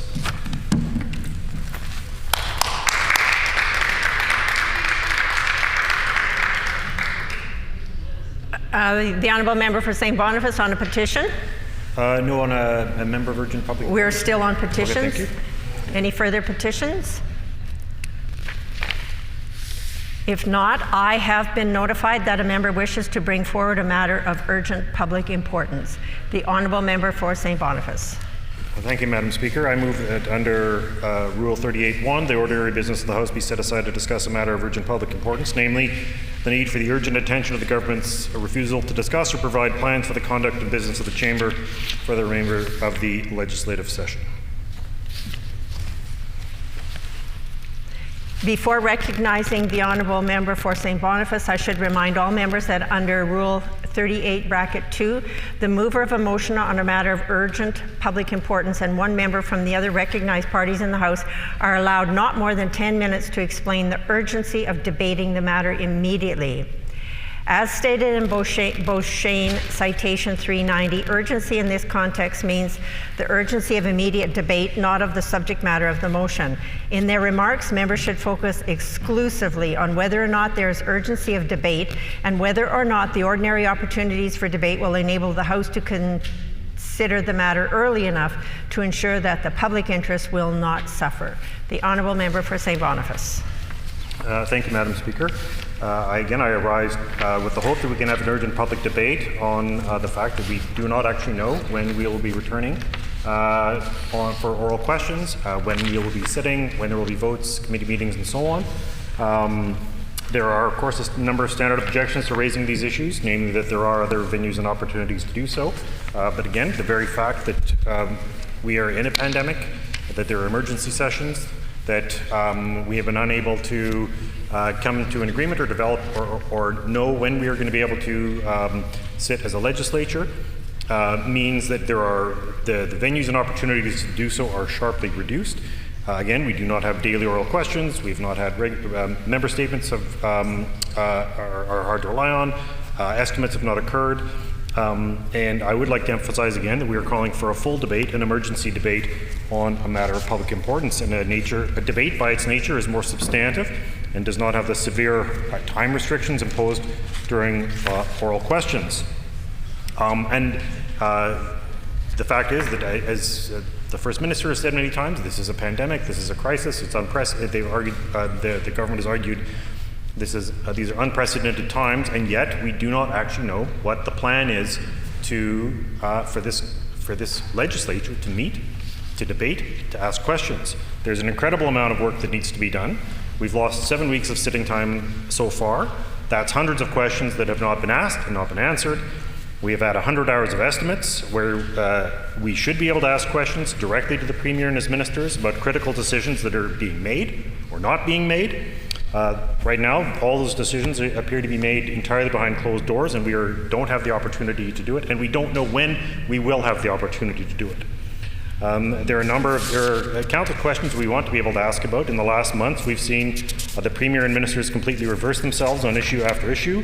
We were told that Manitoba had the most emergency-ready budget in Canada. Then we were told we have the highest debt in Canada and we're the most vulnerable in order to justify cuts. We were heard that there needed to be cuts of 10, 20, and 30%. Now we hear that maybe it's less, that we don't even know if that exactly is accurate, if the 2% cut is accurate. We heard the Premier was going to take a pay cut of 25%, and it turned out to be less than 10%. Do we have any projections of revenue? No. Do we have any projections on spending? No. The government's finances are an absolute black hole. And I anticipate the criticism that people say, well, the federal government also has yet to produce a budget or an economic update. We know this is a crisis, but however, the federal government is not using it as an excuse to lay people off or dismantle public services. And during that time, the Premier's statements were characterized in a way by members of the media that I can't repeat without violating the rules of this House. There is a saying, Madam Speaker, that sunlight is the greatest disinfectant, and Winston Churchill said, the single most essential part of democracy is accountability. The government noted that the NDP blocked the work of this House for days, starting the day of the global pandemic was declared. And today, just as the Premier's done hundreds of times in this chamber, he justified the idea that we are not going to meet by referring to behavior he himself condemned in the opposition. Two wrongs don't make a right. And let's be clear, extraordinary times and the decisions that are being made during this pandemic require extraordinary oversight. The finances of the government are a black box. What's more, this has happened while the government has moved to shift money from the government to the purposes of partisan self-promotion. The Premier's decision to mail out letters at great public expense, to take personal credit for money that is not his, in sending out benefits to seniors and people who are living in vulnerable circumstances. The Premier has appointed a PC campaign manager who's has enjoyed a revolving door between government and the PC party for years. And there has been an incredible blurring of lines between the Premier, the PC party, the government, and arm's-length organizations. Civilian oversight of crowns is gone. Hydro is being dictated to by this Premier. Universities, school boards, not-for-profits. These are not all just extensions of government, and they are not supposed to be extensions of the PC party of Manitoba. But who is now overseeing Elections Manitoba, the Manitoba Children's Advocate, and the Conflict of Interest Commissioner? It's the Premier's former campaign manager. And he gets to choose whether those independent officers of the legislature get funded. And this is an unprecedented politicization of the public service, which we've already objected to. However, we have a stack of questions we cannot possibly ask. They are building up. We cannot ask questions about the changes to education, even though parents and teachers are reaching out to us and pleading with us. We cannot ask those questions. We can't ask questions about early childhood education because we are so limited in the number of questions we have. Hydro, Crown, finance, appointments, the environment, First Nations, small businesses, people with disabilities. People have been reaching out to us with hundreds and hundreds of questions over the last weeks and months, and we are not able to actually hold the government to account. The government has been pushing the recovery, but when they're not laying people off, they've been forcing people back to work. And at a time when people are desperate for answers and the government is launching phase 2, we may not meet again for 4 months. This is a disservice to accountability, it's a disservice to this House, and a disservice to democracy. Madame la Présidente, nous avons une responsabilité de tenir pour responsable le gouvernement. Ça fait 7 semaines qu'on a perdu et d'innombrables questions qu'on n'a pas eu l'opportunité de demander. Le ministre de l'Éducation dit qu'il faut il faut que les élèves retournent à l'école pour ne pas perdre de progrès. Mais il paraît que le Premier ministre veut 4 mois de vacances. During oral questions, the Minister of Education defended the current chaos being created in our education system and with early learning and childcare by saying it's all about making sure students don't lose progress. We've lost 7 weeks of session. We have 100 hours of estimates to do. The idea that we have to send back children teachers and early childhood educators while the government shuts down the legislature for what could be 4 months is not acceptable. I also anticipate this request will be rejected because it does not conform to the current rules of the House. It is abundantly clear that in what has been called an unprecedented public health emergency and an unprecedented economic crisis, that it is almost impossible for this House to have emergency debates. Aside from the partisan games we sometimes play in this House, the decisions made in a crisis have an outsized impact. They must have proportional oversight, and the legislature and the session must continue. Thank you, Madam Speaker. The Honourable Government House Leader. Yes, thank you, Madam Speaker. I am trying to take my friend, the member for St. Boniface, seriously. I know he's repeatedly, every week, brought forward matters of urgent public importance. And I don't blame him for that. That is certainly an option that any member of the opposition can partake in. They have the right to bring forward a matter of urgent public importance. I've seen it done here in my now 17 years in the House. Many different times, and some of them have been, very important. The BSC debate, I remember many years ago, back in the early 2000s, there was a MUPI brought forward on the BSC debate, I believe, and it was entirely appropriate because of what was going on, and it was agreed to by all members of the House. This member brings forward repeatedly. Last week it was regarding the hiring of the top bureaucrat in the province of Manitoba in the midst of a pandemic. It wasn't pandemic related at all, Madam Speaker. Today in question period, he decided to use his time in question period to talk about the opening of Mary Brown's in Steinbach, Madam Speaker, and Ted Cruz from the United States, Madam Speaker. I hope at some point some history will be written on the member in terms of the kind of questions he asked during a global pandemic regarding fried chicken and a U.S. Senator, Madam Speaker. It doesn't seem like the best use of time. But now all of a sudden he feels that we should have a discussion about House sittings and to do that on the floor of the House as opposed to negotiations as it typically happens between House leaders, Madam Speaker. He didn't even ask about it in question period. The issue is so important for him that he feels he needs to bring forward a matter of urgent public importance because there's no other time to debate it. But when he had the time to debate it during question period, he didn't raise it. He talked about fried chicken and U.S. senators, Madam Speaker. So that is clearly what his priority is. He didn't use the opportunity that he had to raise it in a way that would rise to any standard of a matter of urgent public importance. If he didn't feel it was important enough to raise before over issues of fried food and representatives in other countries, then I surely can't take him seriously now, Madam Speaker, that it is particularly important to him. So I hope that you will advise the member again, as you've been required to do in your high position over the last 3 weeks, that there are other times during this legislature, potentially a question period and maybe even afternoon if it's related to things that are called this afternoon, to raise this issue. And I hope whenever this House does come back for a sitting and in its regularly scheduled time, the member opposite might use the time he has away to try to bring forward more questions that are relevant to the interests of Manitobans that are happening at that time, Madam Speaker.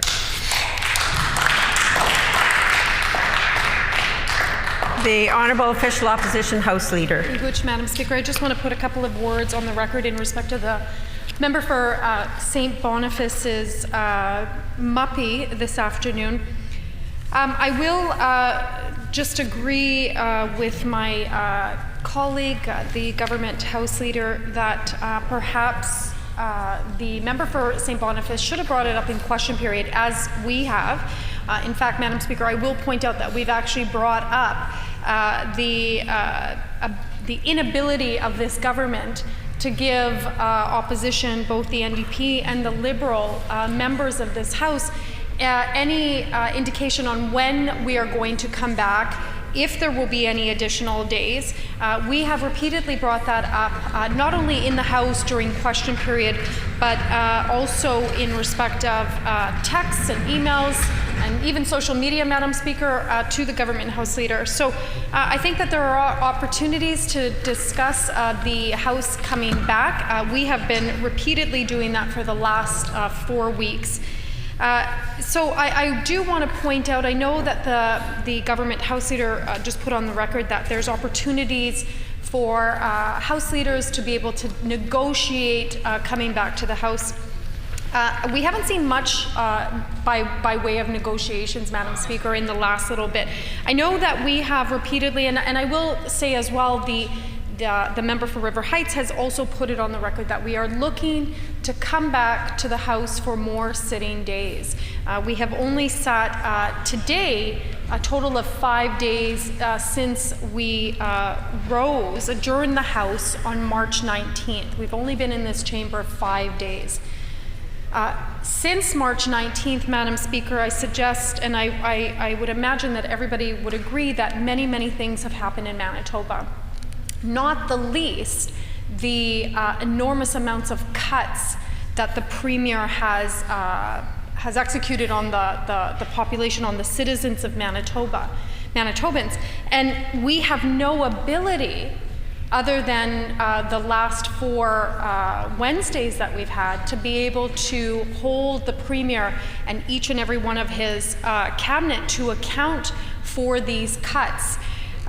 It is important that we have the ability to hold the government to account for the cuts that they have executed, but certainly, Madam Speaker, the $1 billion that this House gave authorization for the government to spend in respect of the pandemic, we don't know where those dollars are going. There's no accountability and there's no transparency in respect of where that $1 billion is going, which was supposed to go in fighting and helping to support in the fight against COVID-19. We have absolutely no ability to ask this government where those dollars are in the immediate time.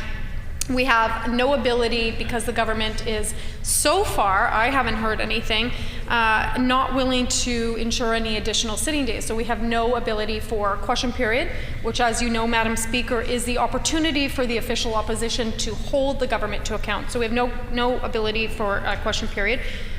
We have no ability for oversight and transparency in respect of those $1 billion, as I said. There is no ability to hold estimates. As you know, Madam Speaker, estimates are the opportunity for opposition members to ask ministers and their departmental staff on various expenditures and cuts and revenues and all of that. We have no ability to do that as well. Madam Speaker, we haven't had any ability to introduce our private members' bills because, as you know, Madam Speaker, private members' business usually occurs on Tuesday mornings and Thursday mornings, but we haven't been sitting Tuesday and Thursday mornings, so we've had no ability to debate and move forward our bills.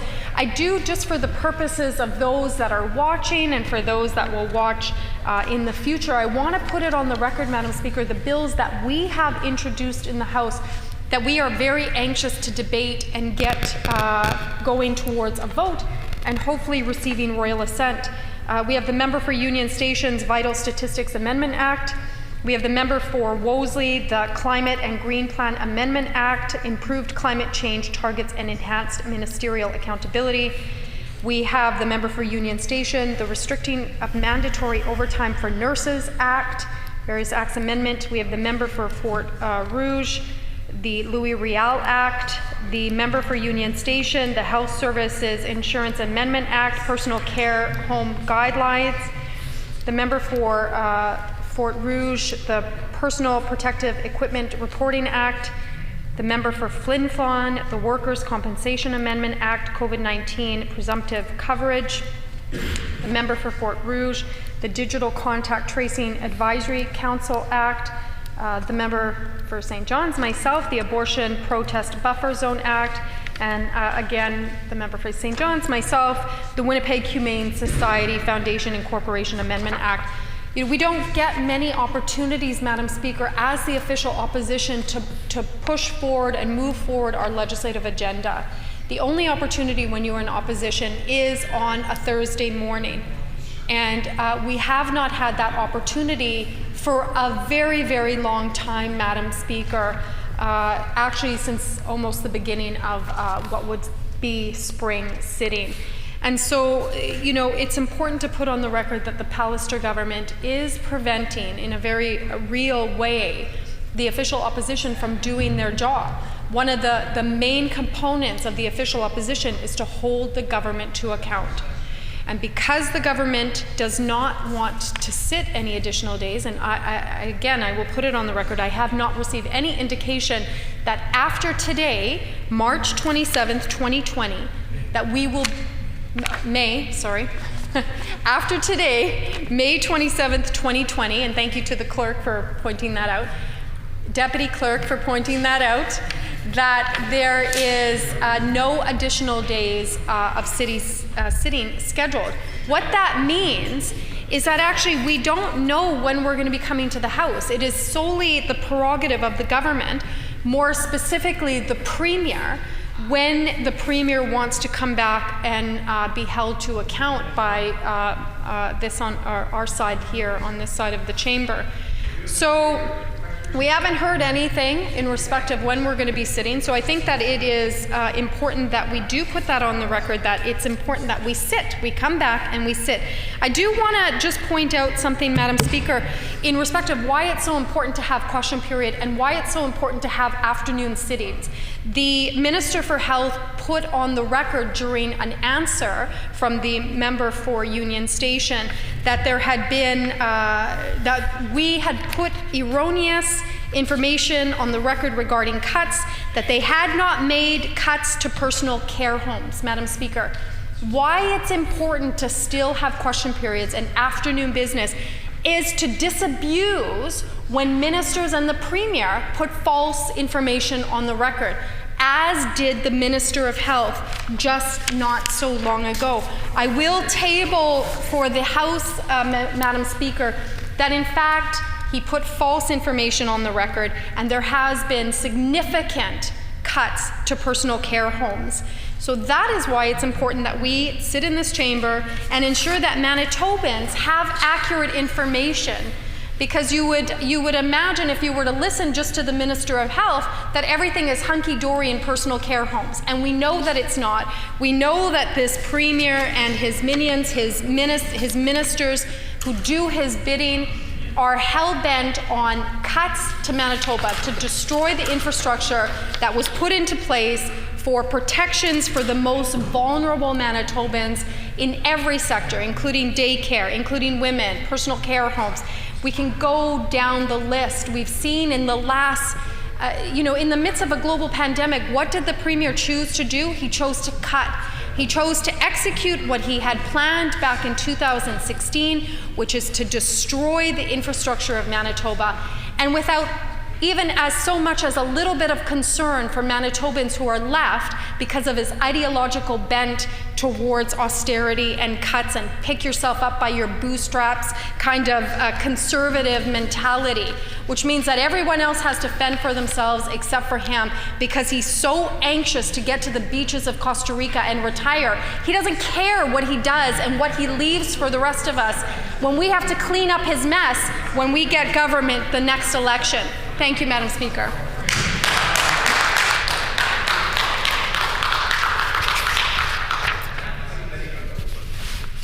I thank the honourable members for their advice to the chair on the motion proposed by the honourable member for St. Boniface. The 90-minute notice required prior to the start of routine proceedings under Rule 38(1) was provided, and I thank the honourable member for that. Under our rules and practices, the subject matter requiring urgent consideration must be so pressing that the public interest will suffer if the matter is not given immediate attention. There must also be no other reasonable opportunities to raise the matter.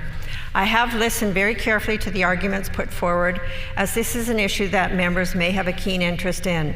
Unfortunately, this motion does not fit the criteria as a matter of urgent public importance, as there have been other opportunities that could have been used to raise this issue, including oral questions, member statements, and grievances. With the greatest of respect, the motion is out of order as a matter of urgent public importance. Grievances. The honourable member for Notre Dame on a grievance.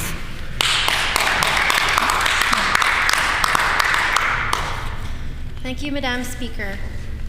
My grievance today focuses on the importance of government treating seniors with dignity. I rise today on behalf of our elders and the workers who care for them in our healthcare system. In home care, in long-term care, in supportive housing, and in hospital.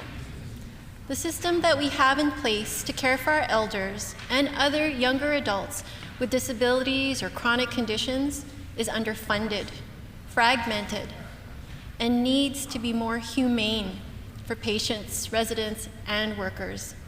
If there can be any good out of all the over 5,200 COVID-19 deaths of personal care home residents in the past few months, if there could be any good from the disintegration of elderly care that's been graphically reported by the Canadian Armed Forces yesterday, and if there can be any good out of this national disgrace, it's to finally have enough public awareness on the living conditions of our elders and the working conditions of those who care for them.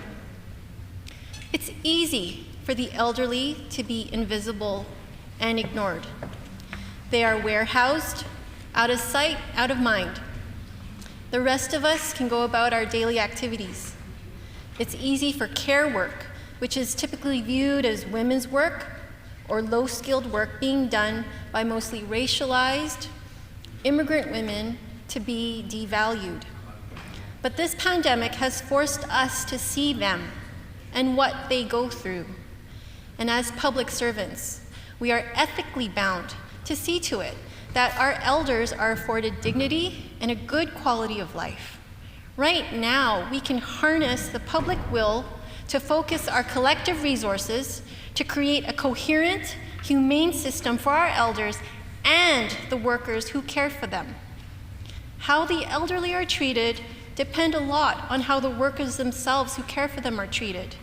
There is a direct evidentiary link to living conditions of seniors and working conditions of those who care for them.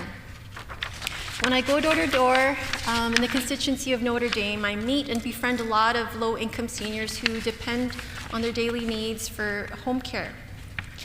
In Notre Dame, many of my constituents and their families are also employed in care work of some kind, either in hospitals and long-term care, and many are actually home care workers who staff private agencies or the WRHA, the Winnipeg Regional Health Authority.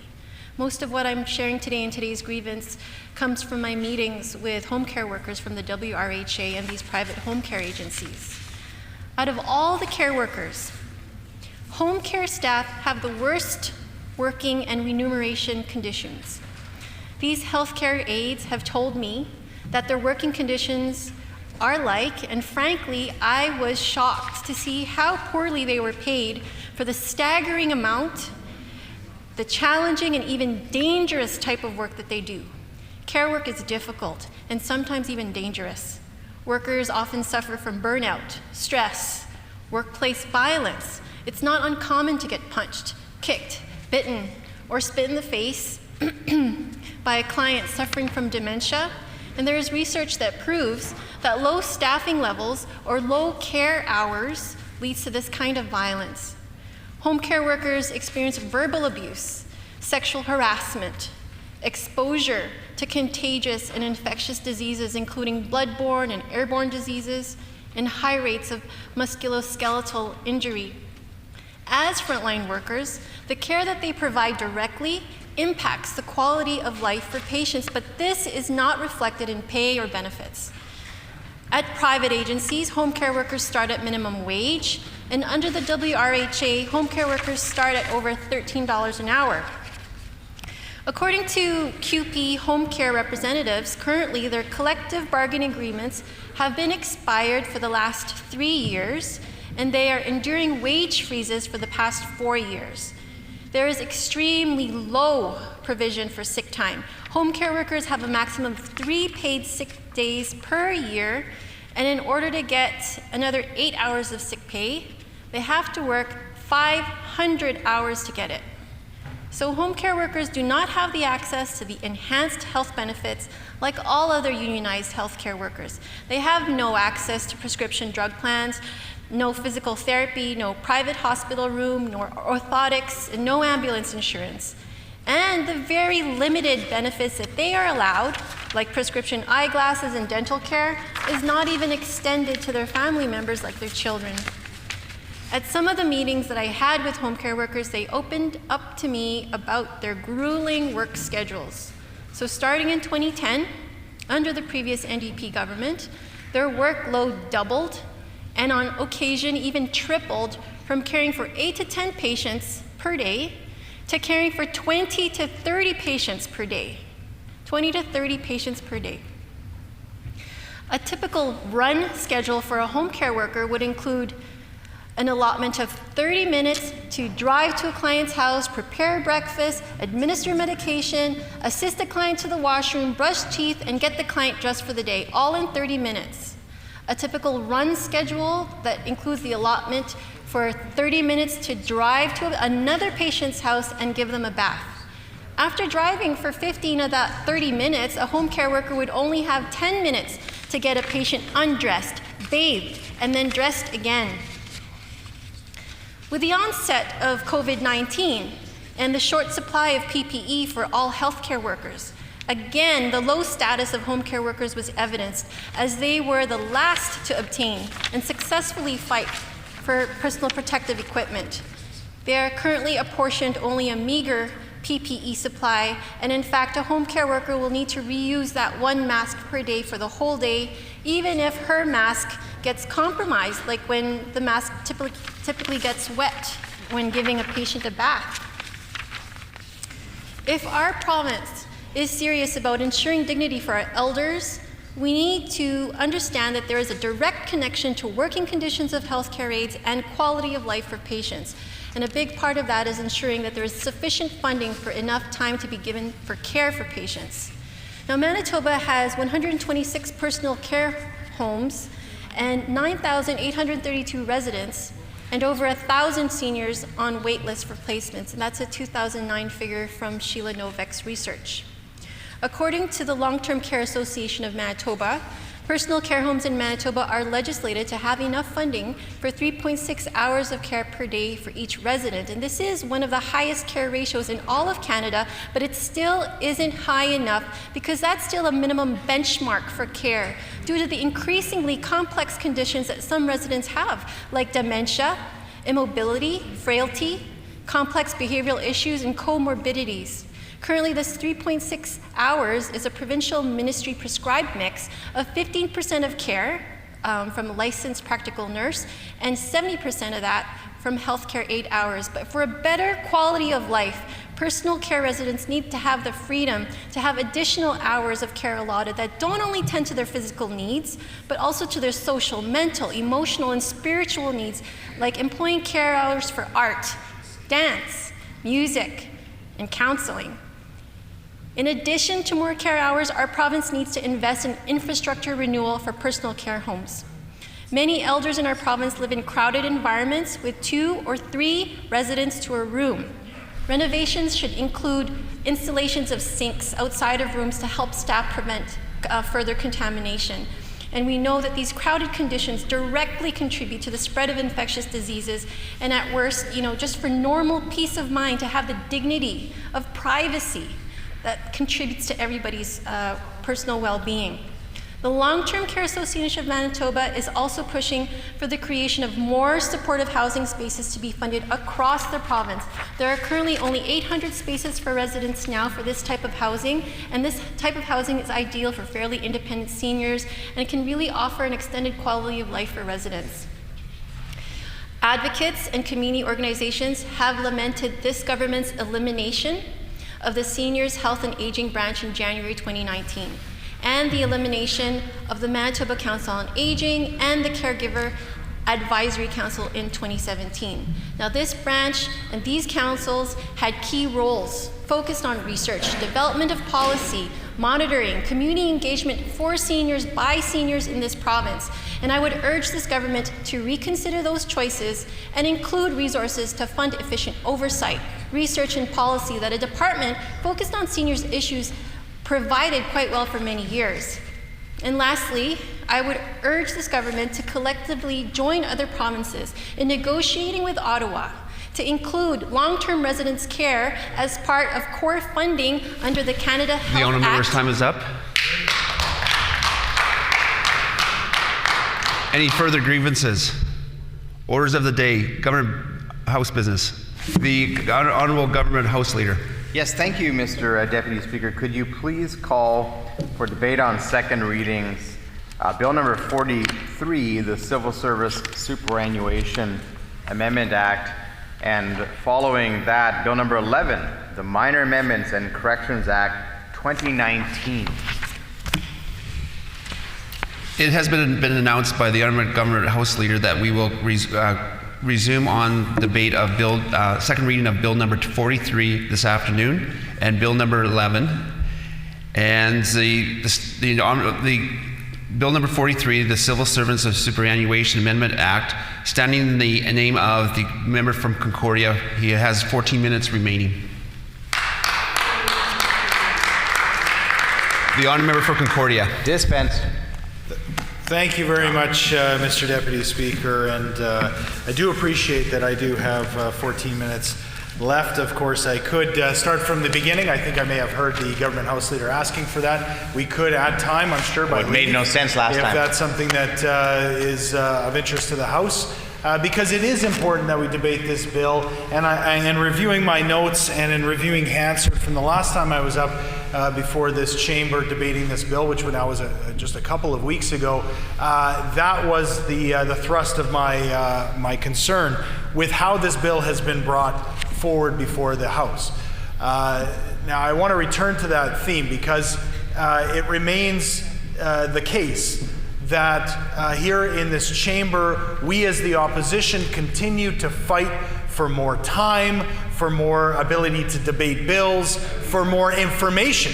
Basic information, Mr. Deputy Speaker. And I don't need to tell tales out of school here, but it was just, I guess, 1 minute ago that we learned that we would be, in fact, debating Bill 43.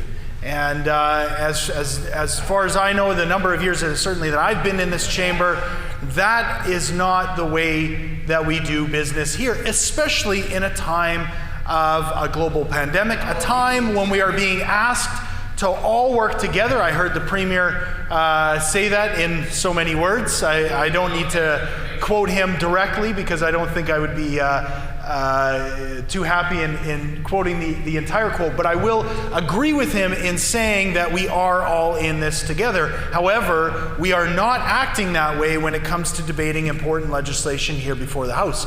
And you can see this not just in my words here today and my words 2 weeks ago and my frustration with the situation, but you can hear it in the words of the opposition House Leader, who continuously asks for more information, for the ability to have more sitting days, for more question periods before the House. The opposition House Leader is asking for more engagement from the media. We are doing our level best to represent the people of Manitoba at every single opportunity. And whether that be a grievance, as was brought forward by my colleague here, with regards to home care and seniors issues. That's the kind of work that we want to be doing. And we're so severely limited in that work because of the actions and the attitude of this government. They refuse to allow us the time, the proper time and the proper venue in which to debate bills, and especially bills that are as important as Bill 43. And this is an important bill. This is a bill that I think every member of this chamber wants to move forward, and we want to make sure that we do it right. We want to make sure that it listens to all Manitobans. As I said I guess 2 weeks ago, the last time I had an opportunity to speak, we want to listen to the working people of this province. We want to listen to labor. We want to listen to the public. And as of yet, we have yet to hear from the government exactly how this bill, if moved forward here in the chamber in debate, how exactly would we accommodate that? How would we listen to the public? How would we allow for the public to have their say? That's the concern that we have. And we have a minister who didn't have the answers that were asked of him in the question period that was offered here. He said, don't worry. Order. The actuaries know the answers to those questions. Well, I would say, Mr. Deputy Speaker, that it should be the minister. The buck stops with the minister, and if he's asking us for a debate, a proper, thorough debate here in this chamber, then it is incumbent on him to be able to answer those questions in a way that satisfies our members of the official opposition. And that wasn't done. So we will continue to debate this. We will continue to ensure that Manitobans understand what we're talking about here today, and to ensure that every member of this chamber understands how important this is. Because, as I said 2 weeks ago, although this is an unprecedented situation, there is no room for us to in any way circumvent the democratic process here in this province. And as I said, the opposition House Leader, future government House Leader, has been saying that time and time again, whether it's in this chamber, in question period, in the media, and so on. So we ask that the government give us the time to debate this. I know other members of the official opposition want to have their say, and I certainly do as well. And maybe even the government House Leader, it sounds like, might want to put a few words on the record because he keeps piping up and wanting to have his say, and he certainly could take that time very shortly. Bill 43 is important. It's important because Manitobans right now are unsure about their futures. They are unsure about their jobs. This government has cut at every opportunity. This government has seen cuts as their first priority, their only priority, it seems like sometimes, during the pandemic, and it has had real life consequences. As I said previously, there are a number of government services. Certainly there are some which are seeing less of an impact because of COVID-19. But most certainly there are many departments in government that are working harder than ever to provide the services that Manitobans count on. Manitobans look to their public service to be a strong example of stability throughout this pandemic. And at a time when they are asking for services to be there when they ask for them, this government instead has chosen an ideological path, has chosen the path to cut first and then come up with a plan afterwards, as they have done so many times in the past. I've identified there's a number of departments which we know are seeing higher than usual volumes in terms of the work that they're doing. We know that employment and income assistance is one of those. Folks who are on EIA are some of the most impacted when it comes to COVID-19. We know that the economic downturn, the job loss amongst those folks has been most acute. And so for those folks in particular who are already on the edges in terms of their ability to weather any kind of change in their employment, they are the ones who are looking for stability first and foremost. So we know that that department is one of the most important. We know that the Rent Assist program in our province is so very important. A program that the NDP brought forward, wanted to ensure that there was some relief for renters, and has been scaled back by this government.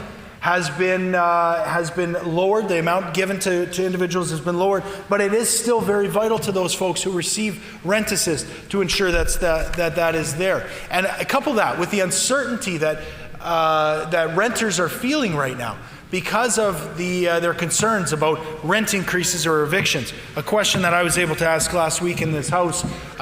This is a department and a service that Manitobans count on so very vitally right now. We know that Child and Family Services, one of the things that we've heard most about in this time is just the appreciation that folks have for teachers and for schools in our communities. We know that that schools are not just a place of learning for students. In fact, they are community hubs, and in many ways they are service providers in so many ways, whether that be the meal programs that they provide for students that attend their school, whether that be counseling services, whether that be other supports for children in need. And these services, because of the shutdown of our schools, has been absent. So in that way, Child and Family Services Department has seen an uptick in the work that they're doing to ensure that they can cover some of those gaps and that they can make sure that nobody falls through those cracks. That's the work that's being done, and that's the work that's being jeopardized by this government's cut first, ask questions later mentality. And it is completely ideological. Mr. Deputy Speaker. It is an ideological move. We know for a fact that this government had plans. In fact, they drew it up as part of David McLaughlin's election plan, his vision for this province that the Premier then endorsed and brought forward to Manitobans. That in fact, these cuts that they are bringing forward now, under the guise of a pandemic, under the guise of upheaval and of slowdown in the economy, that this is the only way that they in fact can move forward. This was already predetermined, and it was already pre-decided by David McLaughlin and by the Premier long before we ever heard of COVID-19. They had made the decision and in fact had brought it forward to Manitobans in the last election. Now, here we are. All of a sudden, the exact amount that they had planned to cut is the amount that they want to cut from our civil service and from other programs. What a coincidence. Well, of course, Mr. Speaker, we know that is not the case. That is not a coincidence at all. That is their ideological bent. That is the direction that they are looking to head in, and that is the worry that many Manitobans have in this cut first and ask questions later type of mentality. We know that affordability in Manitoba has become eroded over the last number of years, and that is one of the major concerns that we have with regards to any of these cuts and changes within the civil service. We know that homelessness is on the rise already in Winnipeg before the effects of COVID-19 have truly been appreciated or been felt across the broad spectrum. We know that the number of social housing units being built by the government has been going down steadily throughout their term. We know as well that the government is proud to talk about how they're selling off Manitoba housing units. Not with consultation with housing advocates, not with consultation with vulnerable Manitobans, not with even letting anyone know about this. But this is something that they want to do and have been doing. They do it behind the scenes, Mr. Deputy Speaker, and at the same time that we have a deficit in affordable housing, already something that any government that wants to take this seriously would have to make serious investments in, and yet we're going the complete opposite direction. We know already that 300 people have been cut from the rent assist, and 550 people living with mental health disabilities are losing housing benefits. That's a concern, Mr. Speaker, that we all want to bring forward here. And I could go on. The list is enormous, Mr. Deputy Speaker. The need that Manitobans have out there is enormous. And yet this government has been completely focused on the cuts. And I just want to briefly talk about the other effect of the layoffs and the downturn that this government is bringing to Manitoba, and that is the economic impact. Because we know that this is a far-ranging problem. This is not something that is simply about those services, as important as they are. This is also about how this cutback and this austerity focused agenda is going to impact our economy going forward. This is something that has been derided by economists both on the left and on the right. It's been derided by experts across the political spectrum and across the country and across the world. Every jurisdiction in this country understands how important it is to have some stability, especially for the public service as you move through the global pandemic. This government missed the memo. And instead of having any one of the members opposite stand up to their premier and stand up in caucus and make their voice heard, they have been silent. In the same way they've been silent here in this chamber, they've been silent in the caucus and in the cabinet. And that's shameful to Manitobans, Mr. Deputy Speaker. Manitobans want a government that will stand up for them. They certainly see an opposition that is standing up every single day.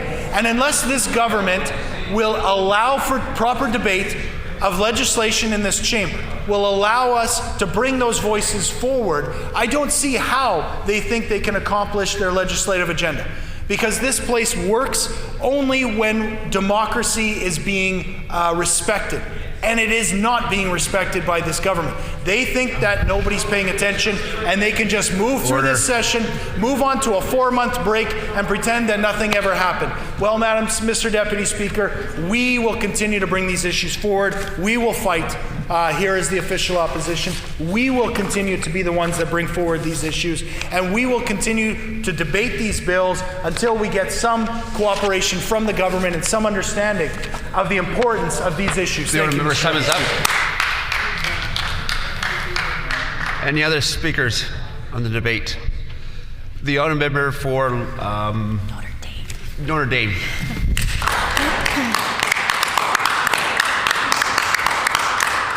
Thank you, Mr. Deputy Speaker.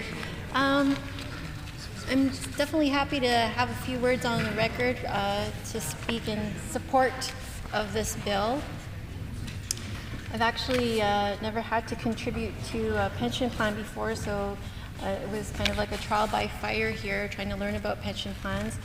I looked up what the Canadian Institute of Actuaries had to say about pension plans, because this was one of the folks and organizations that was recognized as supporting the recommendations that this bill proposes. So they had to say that about pension plans, a number of employers in Canada offer defined benefit pension plans to their employees. A defined benefit, or DB plan, provides a predefined income to retirees, normally based upon the employee's income and years of service to the company. So these types of pension amounts are typically payable for life and may provide an income to a surviving spouse.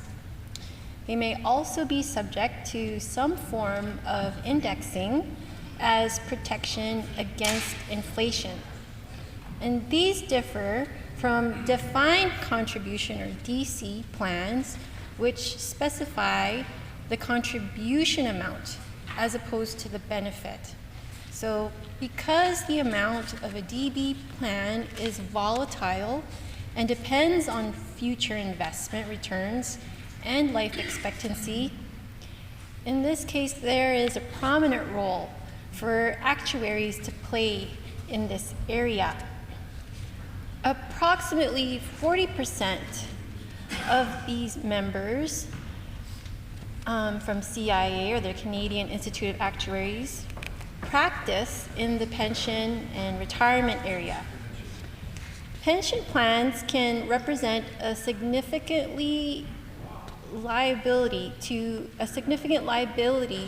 to the plan sponsor, the employer, who will also need to ensure that funding is in place to provide the promised benefits. Now, actuaries are required by law to certify the valuation of the pension plan's liabilities. And as part of this function, actuaries must develop appropriate assumptions for life expectancy, future returns on invested assets, future changes in salaries, and other factors.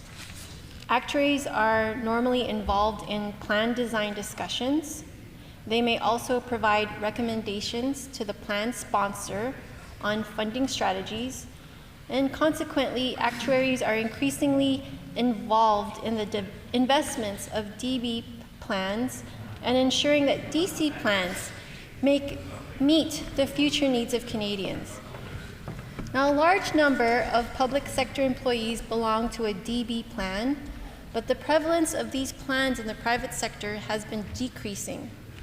Many employers have moved to a DC plan. Therefore, a number of actuaries in the retirement area have been involved in alternate pension plan designs, which include target benefit plans. And this is actually a hybrid between DB plans and DC plans. So Bill 43, which on this side of the House we're happy to support, Bill 43 makes a number of changes to the Civil Service Superannuation Act. The manner of determining the commuted value of pension is changed from the solvency method to the going concern method published by the Canadian Institute of Actuaries. It also allows employees to be appointed to the board rather than elected. And it caps commuted values at age 55. So this means that once a participant of the CSSB is 55 years of age, upon termination of employment, they would not have the ability to remove their pension funds from the plan and would either receive a monthly pension at the time of retirement to defer these payments to a later date. And this is a change again that is being done for pensions across Canada as suggested by the Canadian Institute of Actuaries. So when people withdraw their pension funds, they get it paid out based on the calculated rate of return rather than the interest rates to protect the fund and better reflect an individual's contributions. So MGEU is currently working with government for an amendment to the Act to parallel the maximum 4-year term and 10 consecutive years with both employees and employers. Currently, it's just for employees to remain equitable. This bill does not materially change an individual's pension, and I think that's a very, very important point and one of the reasons why we are supporting this bill. Changes have been made to the application process and electing a pension This includes the Canadian Pension Plan integration option is now based on CPP payments at the age of 60. And if the member does not elect a pension option, then the default option applies. Currently, the default option applies only when there is no election due to ill health or death. The person's marital or common law relationship status is now determined at the pension start date, not the date that the pension is applied for. And additional amendments have also been made to the deferral purchasing or annuity of pensions. Something of major concern to this pension plan is the cutting of civil service jobs here in this province. It means that less people are paying into the pension fund, and this threatens the fund. I'll read to you from this Winnipeg Free Press article that shows from October 1st, 2019, that the province has now chopped more positions than planned. The province at this time had already cut 2,000 civil service jobs. It says that the Manitoba government has chopped more civil service positions than it originally planned, and that this is going to be hurting an already fragile economy. And we'd have to note that that was way before COVID-19 ravages to our economy now. At this time, there were currently 12,839 active civil service employees. Again, that was roughly 2,000 fewer than in 2016. And this was coming from an annual report that the Provincial Civil Service Commission released. The Progressive Conservative government hired the consulting firm KPMG that year, and it accepted KPMG's call for reduction of 1,200 civil service jobs. And those numbers, they don't include the jobs cut in the broader public sector, such as in Crown corporations, which have been ordered to cut management positions by 15% in regional health authorities. And at that time, we know that Manitoba Hydro had already cut at about over 800 jobs at this time. And now, of course, we know that there are reports saying that Manitoba Hydro will be reduced by another 700 positions coming up shortly.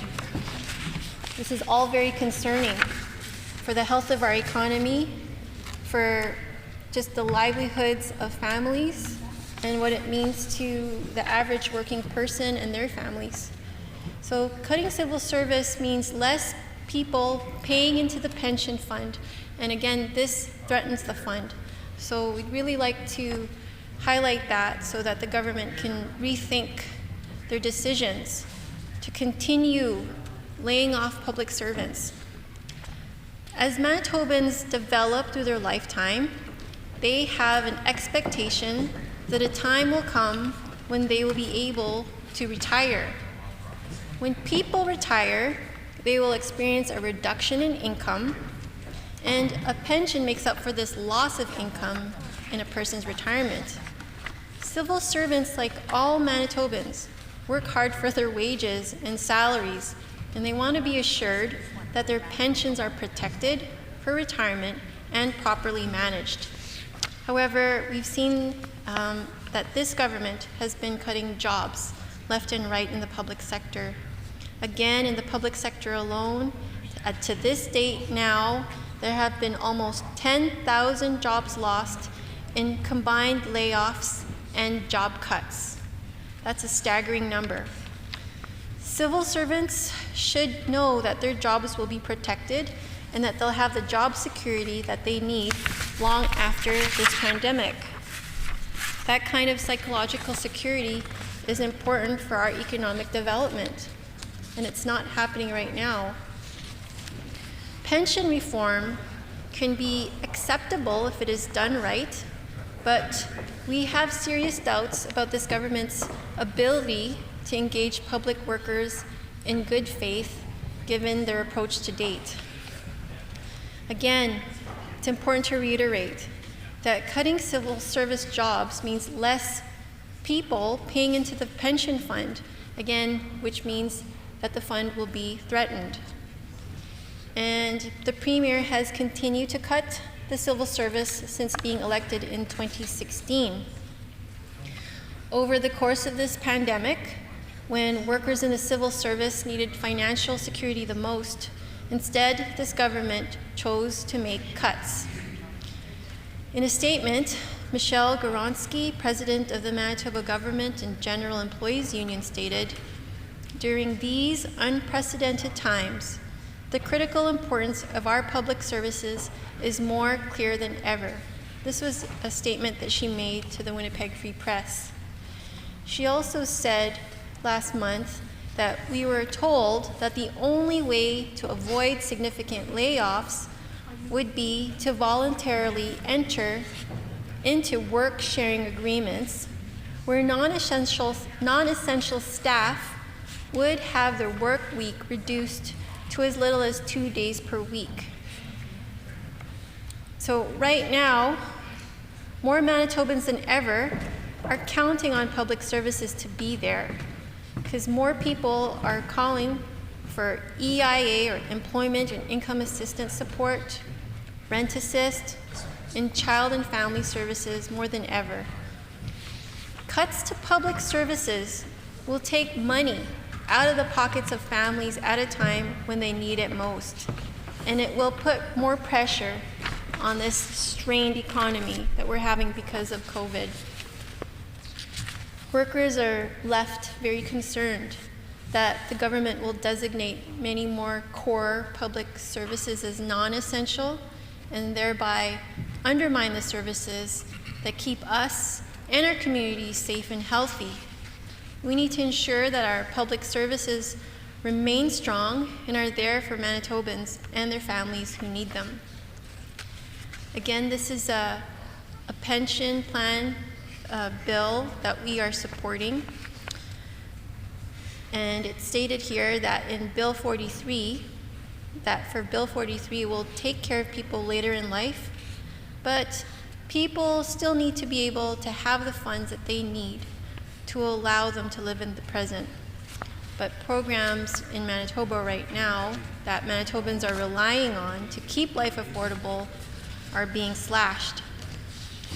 In housing, for example, we know that homelessness is on the rise in our city, yet the number of social housing units is going down and being sold off and devolved into the nonprofit sector. This is going to have serious ramifications for the housing and for the folks that need that. We also know that this government has been selling off Manitoba housing units behind the scenes, even though we have a significant deficit of affordable housing in the city. My work as an MLA, we know that housing, having affordable housing available to people when they need it most, is like a common denominator issue that across the board everybody needs, that when they're struggling. It's a common denominator for many, many other problems if you don't at least even first have stable housing to begin with. At this point, 300 people have been cut from the Rent Assist program, including 550 people living with mental health disabilities. They're also losing their housing benefits. This will definitely contribute to more homelessness in our city and more social disintegration when you don't even have the stability that housing can provide.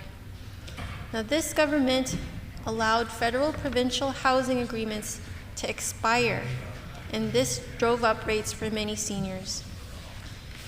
Speaking of seniors, we know that it's hard for many of them to live off of a pension in Manitoba, especially when benefits for seniors keep getting cut.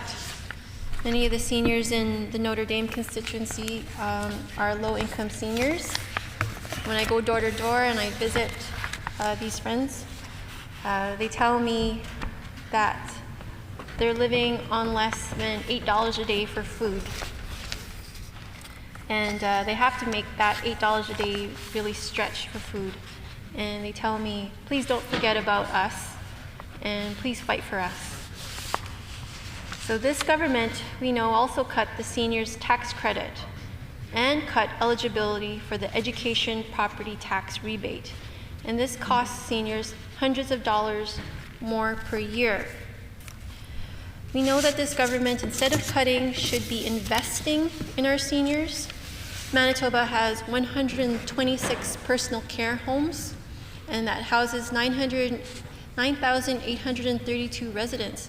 But more need to be built across the province because we have 1,000 seniors on wait lists. And we know that especially in rural regions, personal care home renovations and creation of personal care homes is a very, very important priority that this government should take seriously. According to the Long-Term Care Association of Manitoba, personal care homes in Manitoba are currently legislated to have enough funding for 3.6 hours of care per day for each resident. And even though this is one of the highest care ratios in all of Canada, it still isn't high enough. So this is something that the government should consider and try their best to fund and to make sure that they should be actually closer to 4.0 care hours per day for each resident.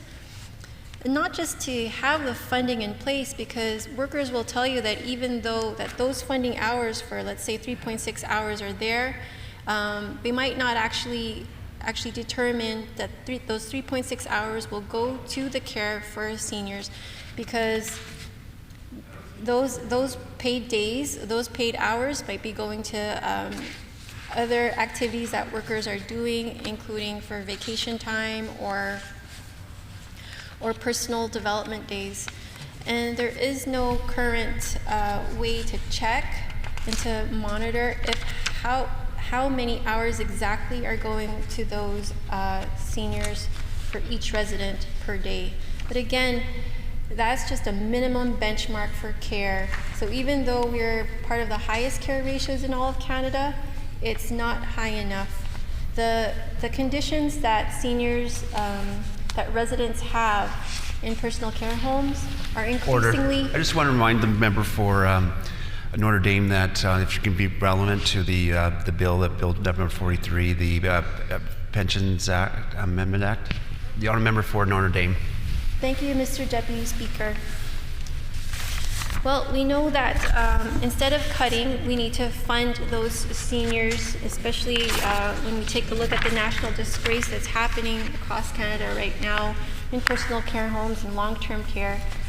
Another thing that Manitobans are currently paying for right now is health care under this PC government. For example, people with cystic fibrosis now have to pay thousands of dollars for life-saving drugs. And people with diabetes saw the number of glucose strips they could receive. That was actually cut. And people who are recovering from hip and knee surgery will now have to pay for physiotherapy and occupational therapy services that are vital to rehabilitation.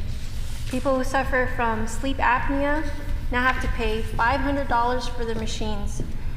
These cuts don't make sense. It would make much more sense for the province to ensure that Manitobans aren't being engaged because of their healthcare needs, instead of unfreezing pensions.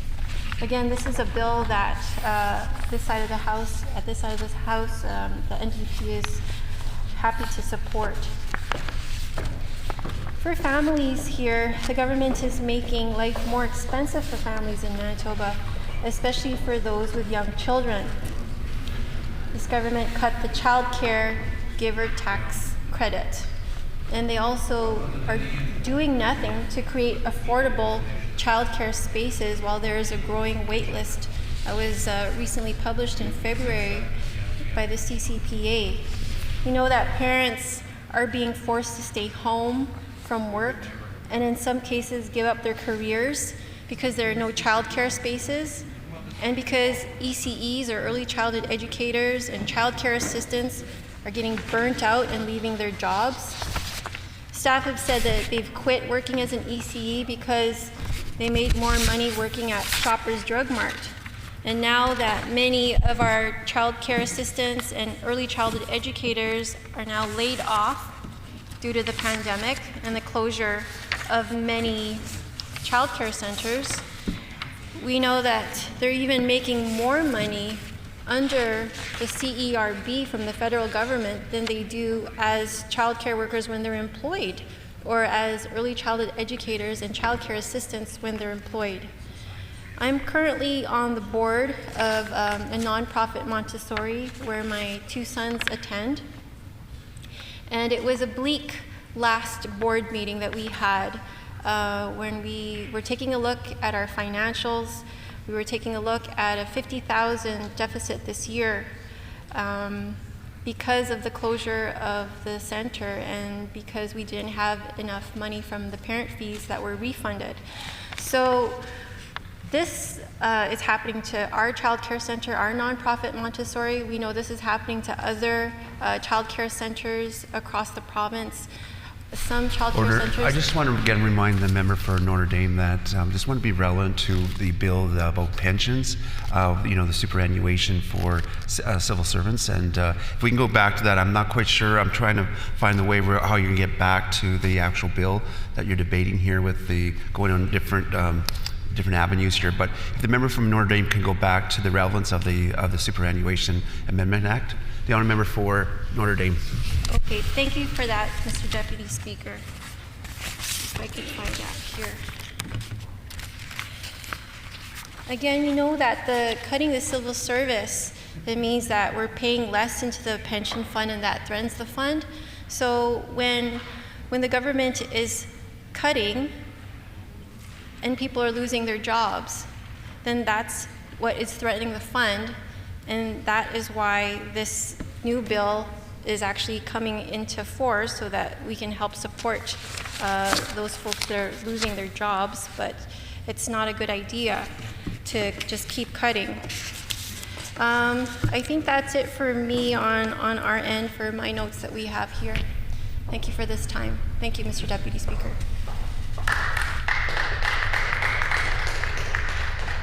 The honourable member for St. Patel. Thank you, Mr. Deputy Speaker. I'm speaking today on Bill 43, the Civil Service Superannuation Amendment Act. And this bill does make substantial changes to the way the pensions are calculated for our civil servants. So it does take a certain level of clarity and responsibility to really delve into the depths of the impacts that a change like this would have on a vast number of civil servants in our province. And so it takes I think it's proper that we, take the time necessary to debate the bill, to look at the ramifications, not just in the short term, but in the long term as well. First, in the short term, we look at where we're standing right now in the midst of a pandemic. And we're seeing layoffs across the board in the public and the private sector, people with reduced incomes, people who have been laid off.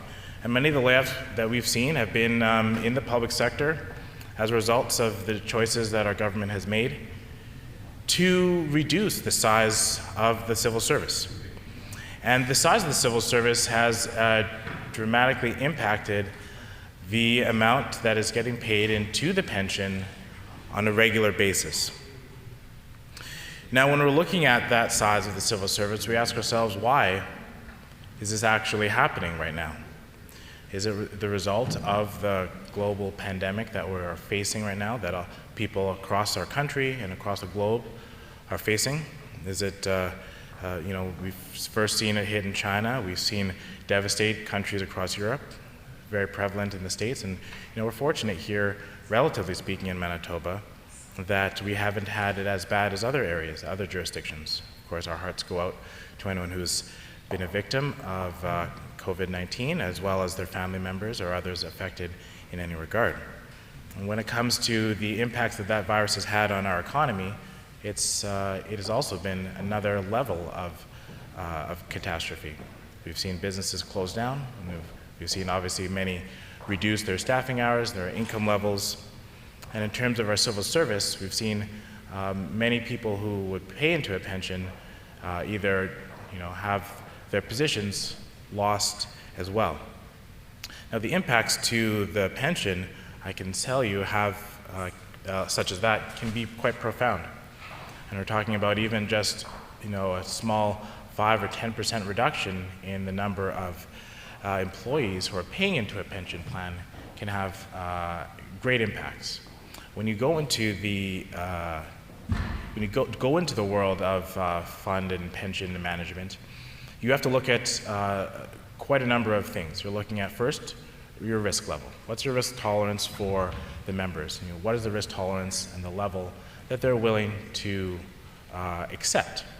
Now that goes into consultation with the board or the management team of any pension plan to consult with their members to see what their level of accepted tolerance is, and actually put that plan into place to determine how that pension is going to operate, not just functionally in a market, but also meet the needs of its members.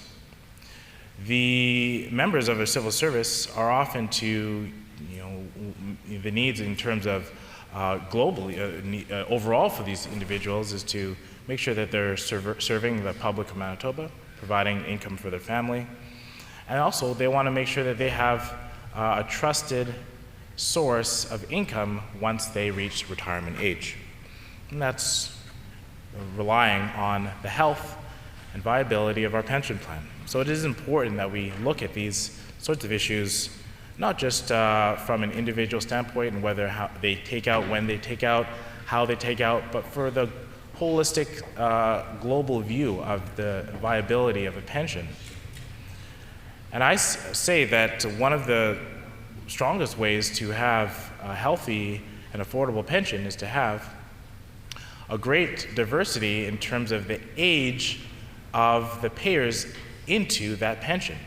That means that if you have a glut of people paying into and contributing to that pension in one age bracket, then undoubtedly that age bracket will likely retire around that same time period, causing an imbalance in terms of the number of people who are contributing to the pension plan and receiving from that pension plan. And so it should be the outlook of the civil service to, as well as provide the service for our province, but to ensure that the staff who are working for the civil service are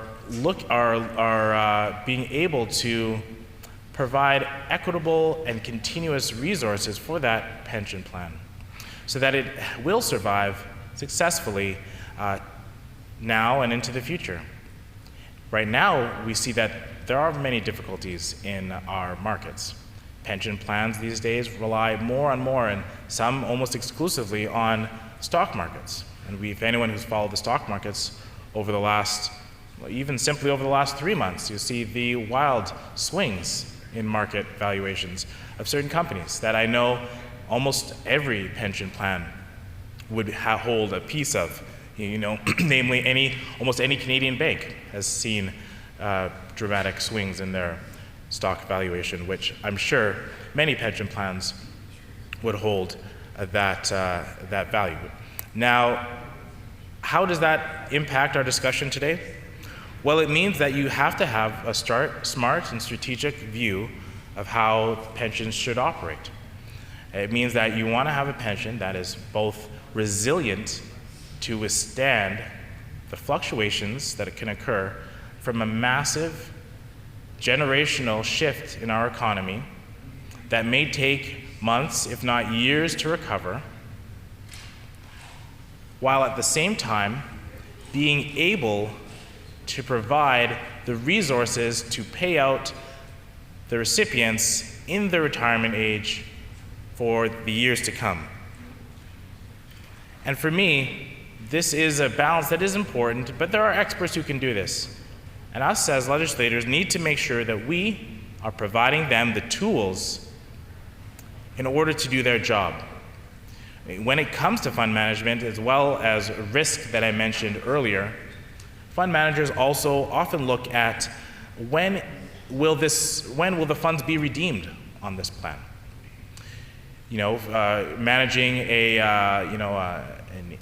Managing a mutual fund is different than, say, managing a pension plan or managing an individual RRSP or managing a TFSA, because they all have different points at which the funds will be redeemed. And that is essential. If I knew that I had a TFSA, for example, that I needed the money to have been redeemed in, say, March of 2020, well, I certainly hope I wasn't invested in largely in equity stocks, because they crashed shortly after many cases of COVID appeared in North America. That wouldn't have been a wise and prudent approach. However, perhaps if you're looking at a long-term saving plan, or perhaps even a pension plan, it might not have been a bad approach to have been in a largely equity balanced stock portfolio, because you're looking at a much longer-term return. And it is these sorts of decisions that we not only want our pension managers to be implementing, but also to be very keenly aware of when it comes to making decisions. And in order for us to determine the success of Bill 43, that thought process must be at the foundation of some of our discussions around the topic.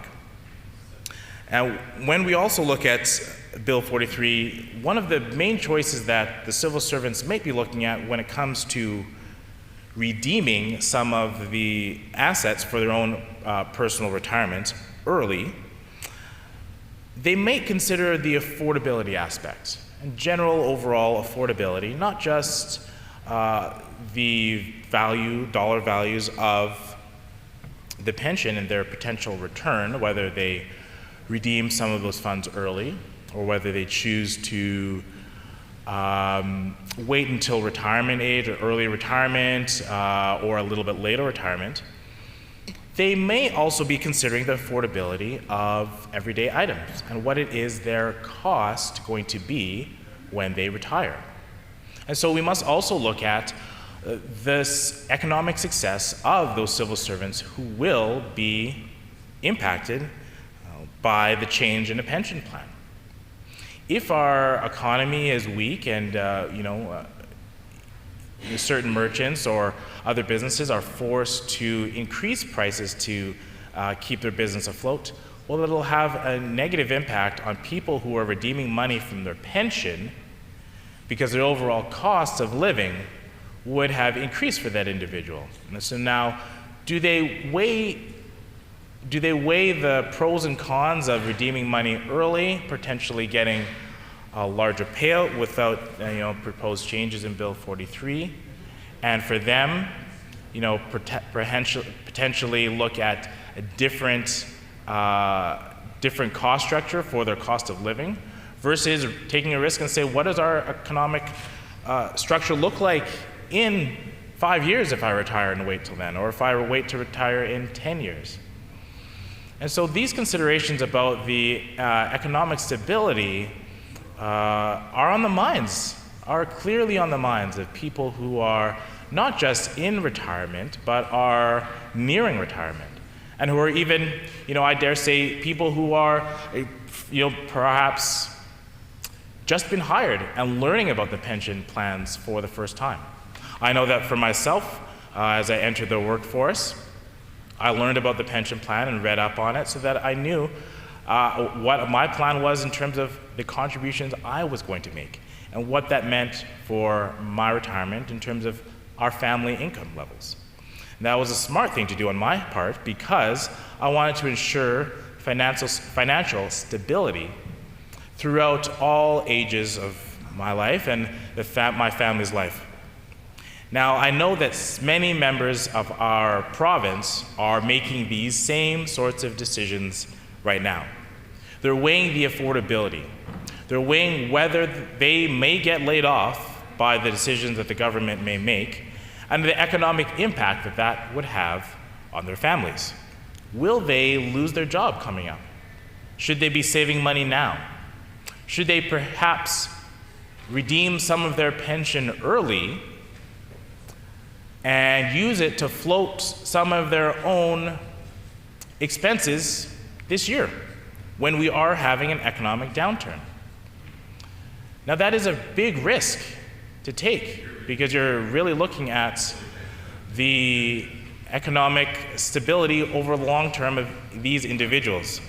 Is it something that they should be doing? Well, I mean, I'm not going to comment on each individual person's financial position, but they should certainly be speaking to an expert on that.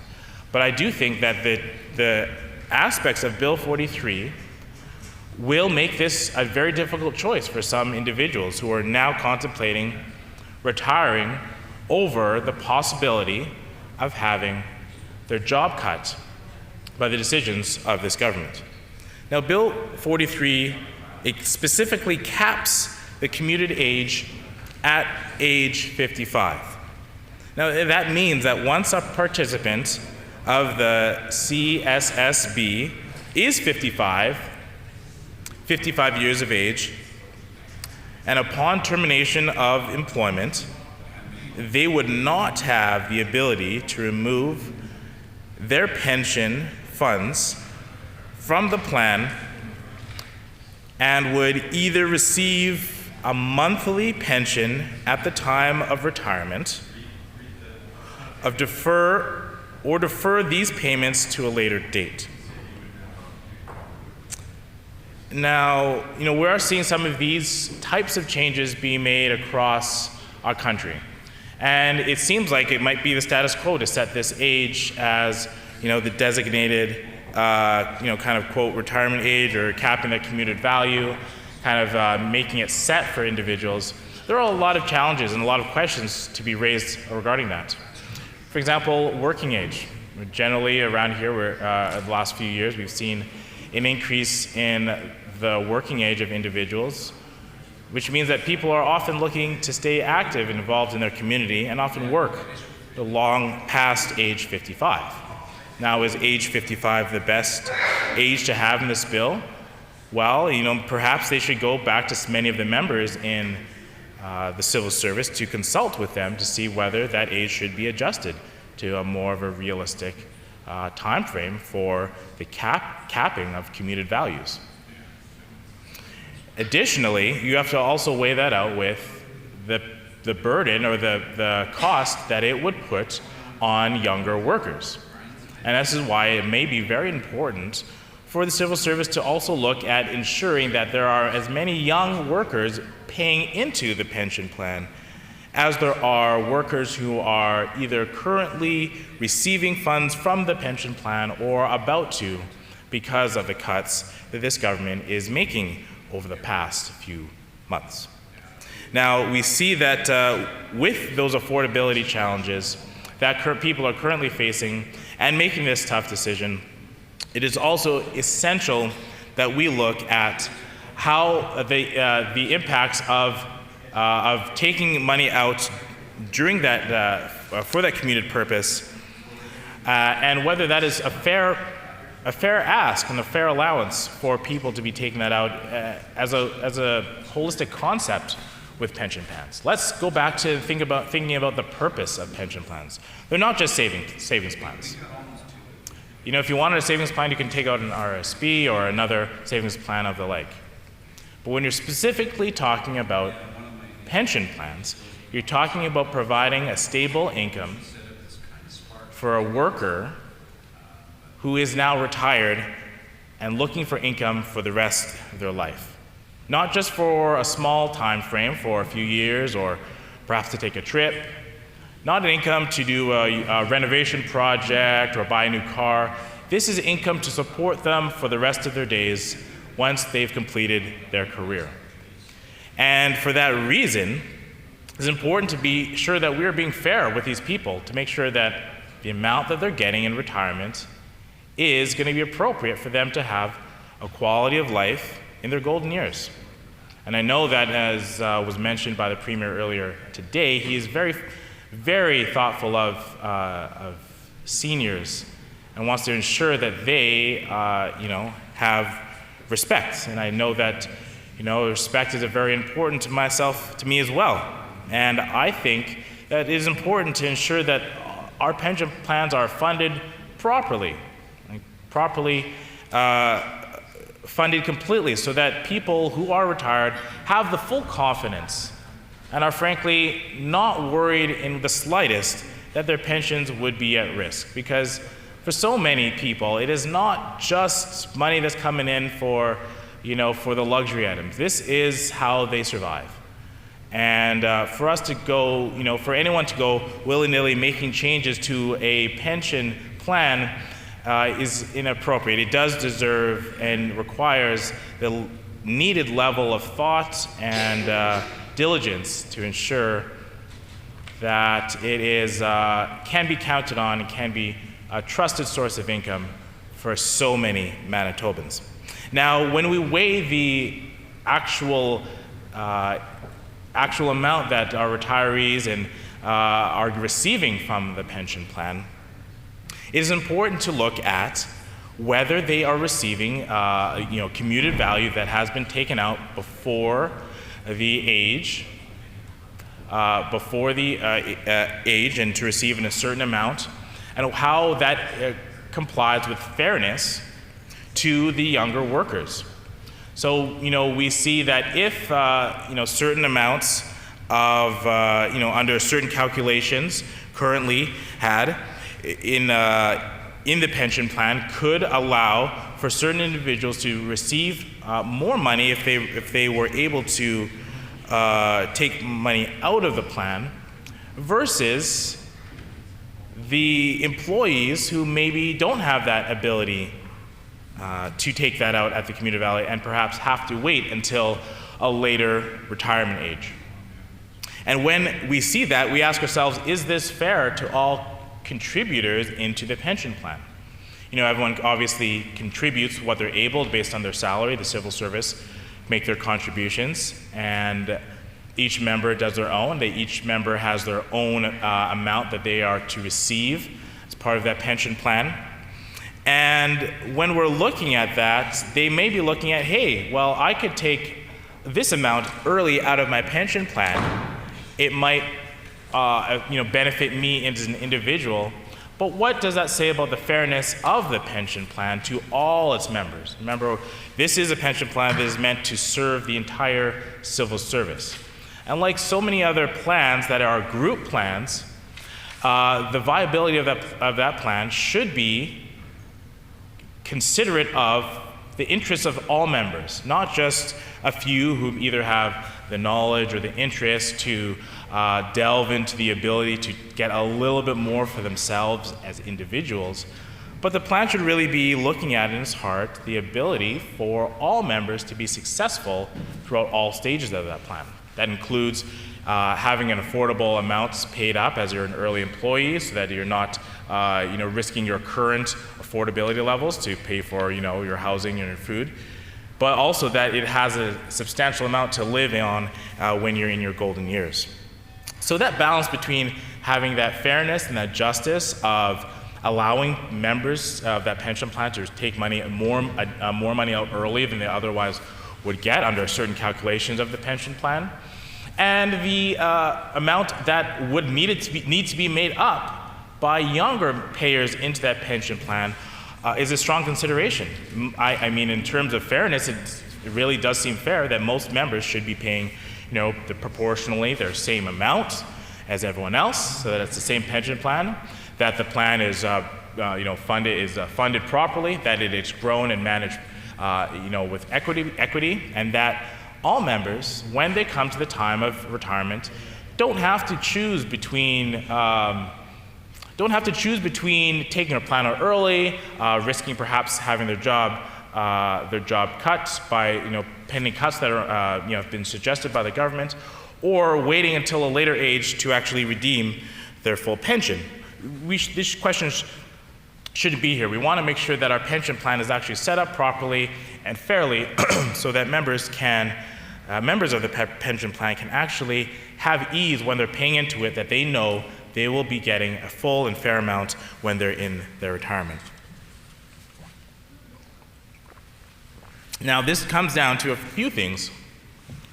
It comes down to a few things in terms of the members of that pension plan having trust in the administrators of their pension plan.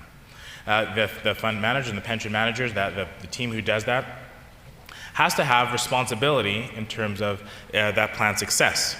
And when you look at that, we certainly hope that not only do they have the free rein to actually abide that pension plan by the direction of the members, but also that the makeup of that board is equitably derived, that it comes from within their own membership of the people who are impacted, the civil service membership, as well as has a level of expertise that is required to do the due diligence in ensuring its viability. And we're seeing that, and the third part on top of that is that there also has to be a certain level of trust within the membership to trust the government is going to do their part and adequately fund their portion of that pension plan. Unfortunately, in other jurisdictions, we've seen pension plans over the past, be drawn down, and taking risks taken a little bit too much, and as a result, we've seen many pension plans that, quite frankly, should have been fully funded, should have been completely viable and successful part of our civil service and their income. But we've seen many of those in other jurisdictions become less valuable. They've either had to convert to a defined contribution instead of defined benefit, or they've had to make other sorts of changes to the contributions amount because there wasn't proper management, and not just from the board, the pension plan management group, the team doing that, but also from the amount that the government is actually putting into these pension plans. And so, it's having that, the civil service having that same level of trust in its government. And I say that, it's hard to trust people if we're seeing these continuous amounts of layoff of civil service members. Members get nervous when there's layoffs. I've been in organizations where there have been layoffs and there have been cuts. And people around here not only get distrustful of that organization, but the government that may be behind it, because of some of the decisions that they're making. They see people work around them very hard every day. They see the impact and the positive impact that it has on our Manitoban community, and they want that to continue. However, when the governments make decisions to not fund pension plans as much, it could have an erosion of trust within the civil service. And for that reason, members may become distrustful of whether they should be able to rely on a pension plan when they retire. And so it's for that reason when many members are seeing people have their jobs losses and cuts come one after the other, whether it's hydro, whether it's other civil service areas where cuts have been mentioned. Regardless, when they see that erosion of trust and they're coming to a nearer retirement age, well, they're looking, do I rely and wait and hope that a retirement plan is going to be here for me in 5 years when the person I'm relying and hoping on has been eroding that trust through cuts that in my mind may not be appropriate? Or do I take my money out now, maybe help myself out with a few more dollars, and make it more difficult for the people who are left in the plan and have to pay more into the plan to make up for the amount that I took out? That might not be the most fair way to treat our civil service workers, and it might not be the most fair way to treat individual and our public as a whole, to know that this type of thing is going on right here in our government. And so with Bill 43, we do really want to look at a few things, as I mentioned. The three key points that I've been looking at have been trust, making sure that that civil service is truly trusting in its government, in its management of the fund, so that it is going to be stable now and into the future. We want to make sure that this is a fair plan in terms of its equitability between different age groups, that people who are nearing retirement aren't going to take advantage of the of different calculations in the plan now versus in earlier, younger employees who now have to pay into that plan for many, many years in order to redeem it because it is for pension. And of course, we want to mention the affordability of that plan, that people who are in retirement actually will have the money they need to live and survive, but also that the amount that they are paying in terms of cost of living is actually going to match what they're receiving in that pension plan.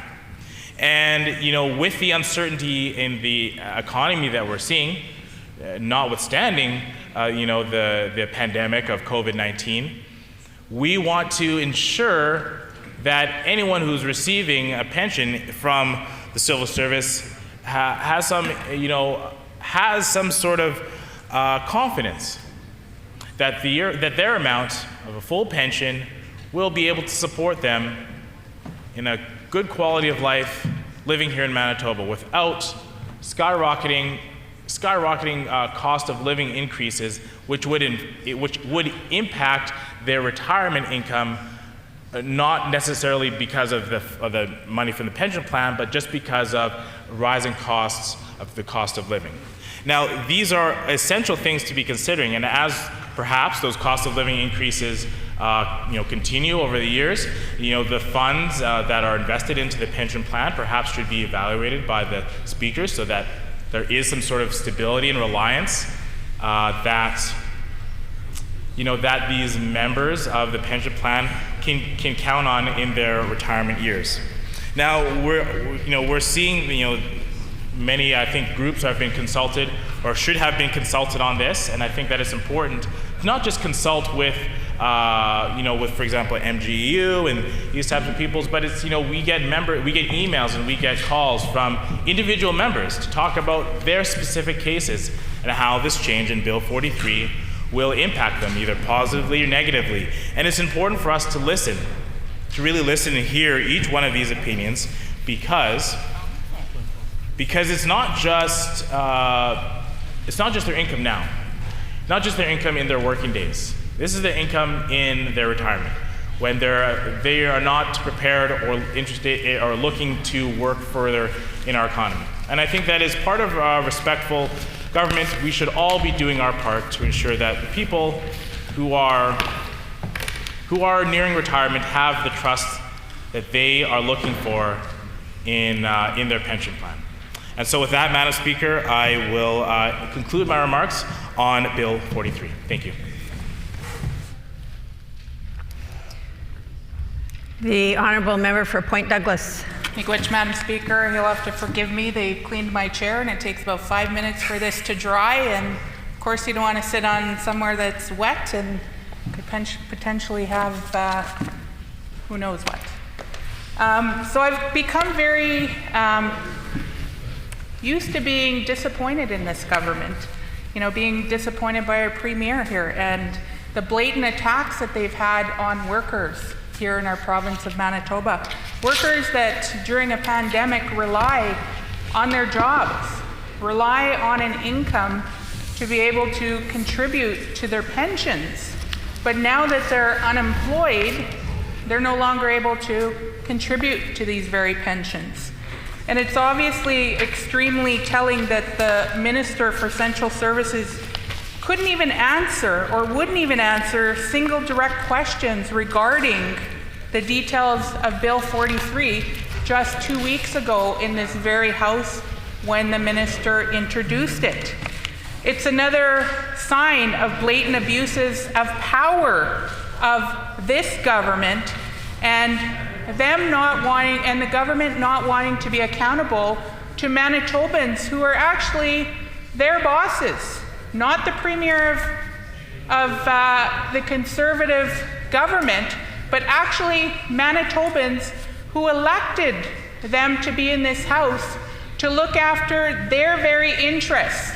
And these ministers and backbenchers that are, chirping on the other side that don't want to stand up for their constituents, that don't want to stand up for the jobs of Manitobans. And I hear the member from Lac du Bonnet speaking, and he can get up and speak to this bill. He can talk about Bill 43 and not standing up for workers and their pensions and allowing people to lose their jobs. But next week we're going to hear the fate of 700 Hydro employees. These are employees that actually pay into a pension, that are actually going to lose their job and aren't going to have incomes to contribute to our economy. And we're in a crisis right now, a pandemic. And this government, what do? They ram legislation down the throat of Manitobans. If this government was so worried about Bill 43, that would have been one of their selected bills. Would have been one of their specified bills. Was it? No, Madam Speaker, it wasn't one of their specified bills. Only 2 weeks ago in this House was this bill introduced. And then they wanted us to pass it and just go right through and say, yep, chickadee-boo, we're gonna, allow it to pass, without the very workers who this is gonna affect be given the proper education and the time to ask questions about it. And the member from Lac du Bonnet keeps talking, and he's not standing up for these very workers. People in his constituency are Hydro workers. People in his constituency are teachers, are educational assistants. The very people who are being laid off and losing their job, and has that member stood up for them? No. I have not heard him once stand up in this House and say, I'm going to stand up for workers' rights. I'm going to ensure that people keep their jobs, and I'm going to ensure that students in my constituency are properly supported during their learning at home. No, he has not. So with that in mind, Madam Speaker, it puts things into perspective. It really does explain why this government thinks that attacking workers with an agenda of austerity and choosing to restrict pensions instead of addressing real problems is a good use of their time. And in fact, the minister said last week that it was a good idea to lay off workers, that he stood by that decision. 700 workers out of Hydro are going to lose their job next week. We're going to find out what that actually means. And that's related to their pensions. They can't pay into pensions if they're not able to bring in an income. So it doesn't constitute putting Manitobans first, Madam Speaker, which we're supposed to be doing in our job. We have a duty to consult the very people who this Bill 43 is going to impact. So we're now into week 2, going into week 3 possibly. And as long as we need to, ensure that we are standing up for Manitobans and their pensions, and ensuring that people that pay into these pensions and that are union members have the time to get educated on what that's really going to mean for them in the long term. They've been paying into this for years and years and years. I'm also a pension plan payer. When I worked in the school division, I paid into a pension. When I came to the Manitoba Legislature, I paid into a pension. I was an EA for 16 years. I paid into a pension. And as a person who, has money in certain places, I want to know, what is happening with those funds that I'm putting in. And this government wanted to just kibosh that and not allow there to be any time for workers to figure that out, for people to come forward to hear about these plan changes and actually understand what it's going to mean for them in the long run when they do take their pensions out, or if they retire early, or they have to withdraw their money early, whatever that means. But beyond that, Madam Speaker, the minister from Brandon West even had the audacity to stand in his place 2 weeks ago and tell this House and the people of Manitoba that if they were concerned about any potential destructive results of government legislation, then they should simply shell out money for a financial planner. Well, not everybody has that luxury, Madam Speaker. After the Premier's opportunistic campaign of cuts and austerity, that may not be possible. Like I said, many people have lost their jobs. They don't have an income anymore. They can't contribute to the economy, nor could they go and get a financial planner that they have to pay to, you know, help them understand what's going to happen with their pension.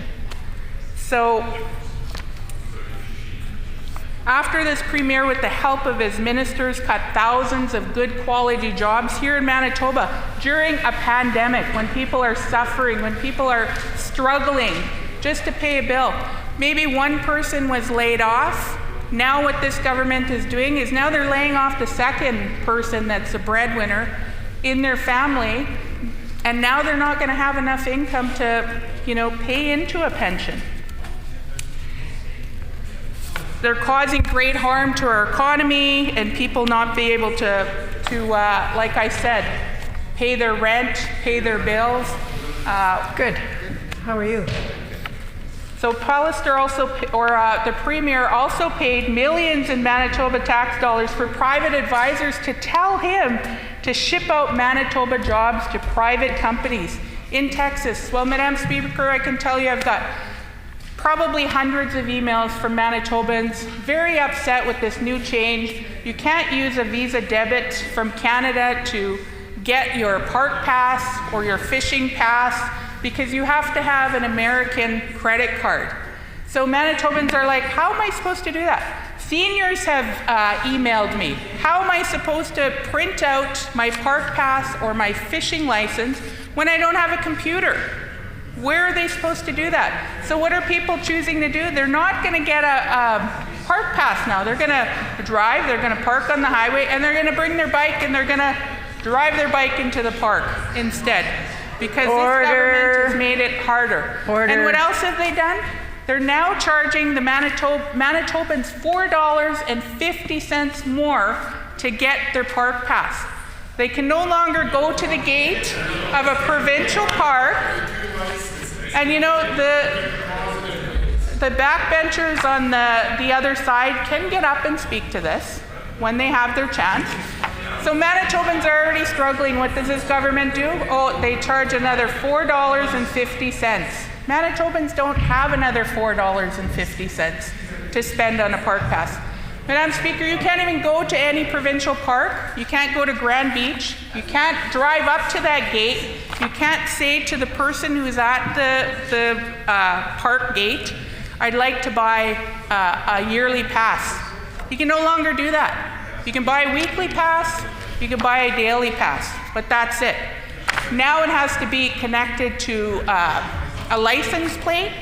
Well, Madam Speaker, some people rent cars to actually take their families camping because they can't afford a car. They don't have cars that they keep forever. They have a car that they have for a week, and then, you know, they take it back. So now they can't get a yearly pass because it's connected to a license plate. Not everybody has a car with a license plate. So, you know, I think, and apparently everywhere except for here,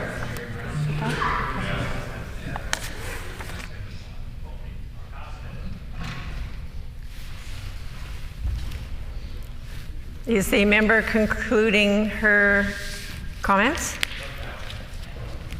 Is the House ready for the question? The question before the House is second reading of Bill number 43, the Civil Service Superannuation Act. Is it the pleasure of the House? Is it the pleasure of the House to adopt the motion? Agreed? The motion is currently passed. Is accordingly passed.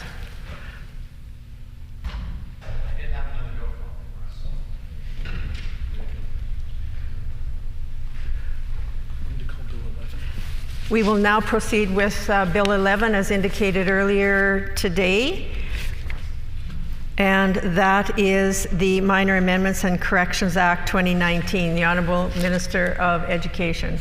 Well, Madam Speaker, I move, seconded by the Minister for Civil Services, Central Services. Central Services. Bill number 11. The Minor Amendments and Corrections Act 2019 be now read a second time, referred to a committee of this House. It has been moved by the Honourable Minister of Education, seconded by the Honourable Minister for Central Services, that Bill number 11 be now read a second time and be referred to a committee of the House. The hour being 5 p.m., this House is now... the hour being 5 p.m., the Minister will have unlimited time when the matter is called again. So the hour being 5 p.m., this House is adjourned and stands adjourned until the call of the Speaker.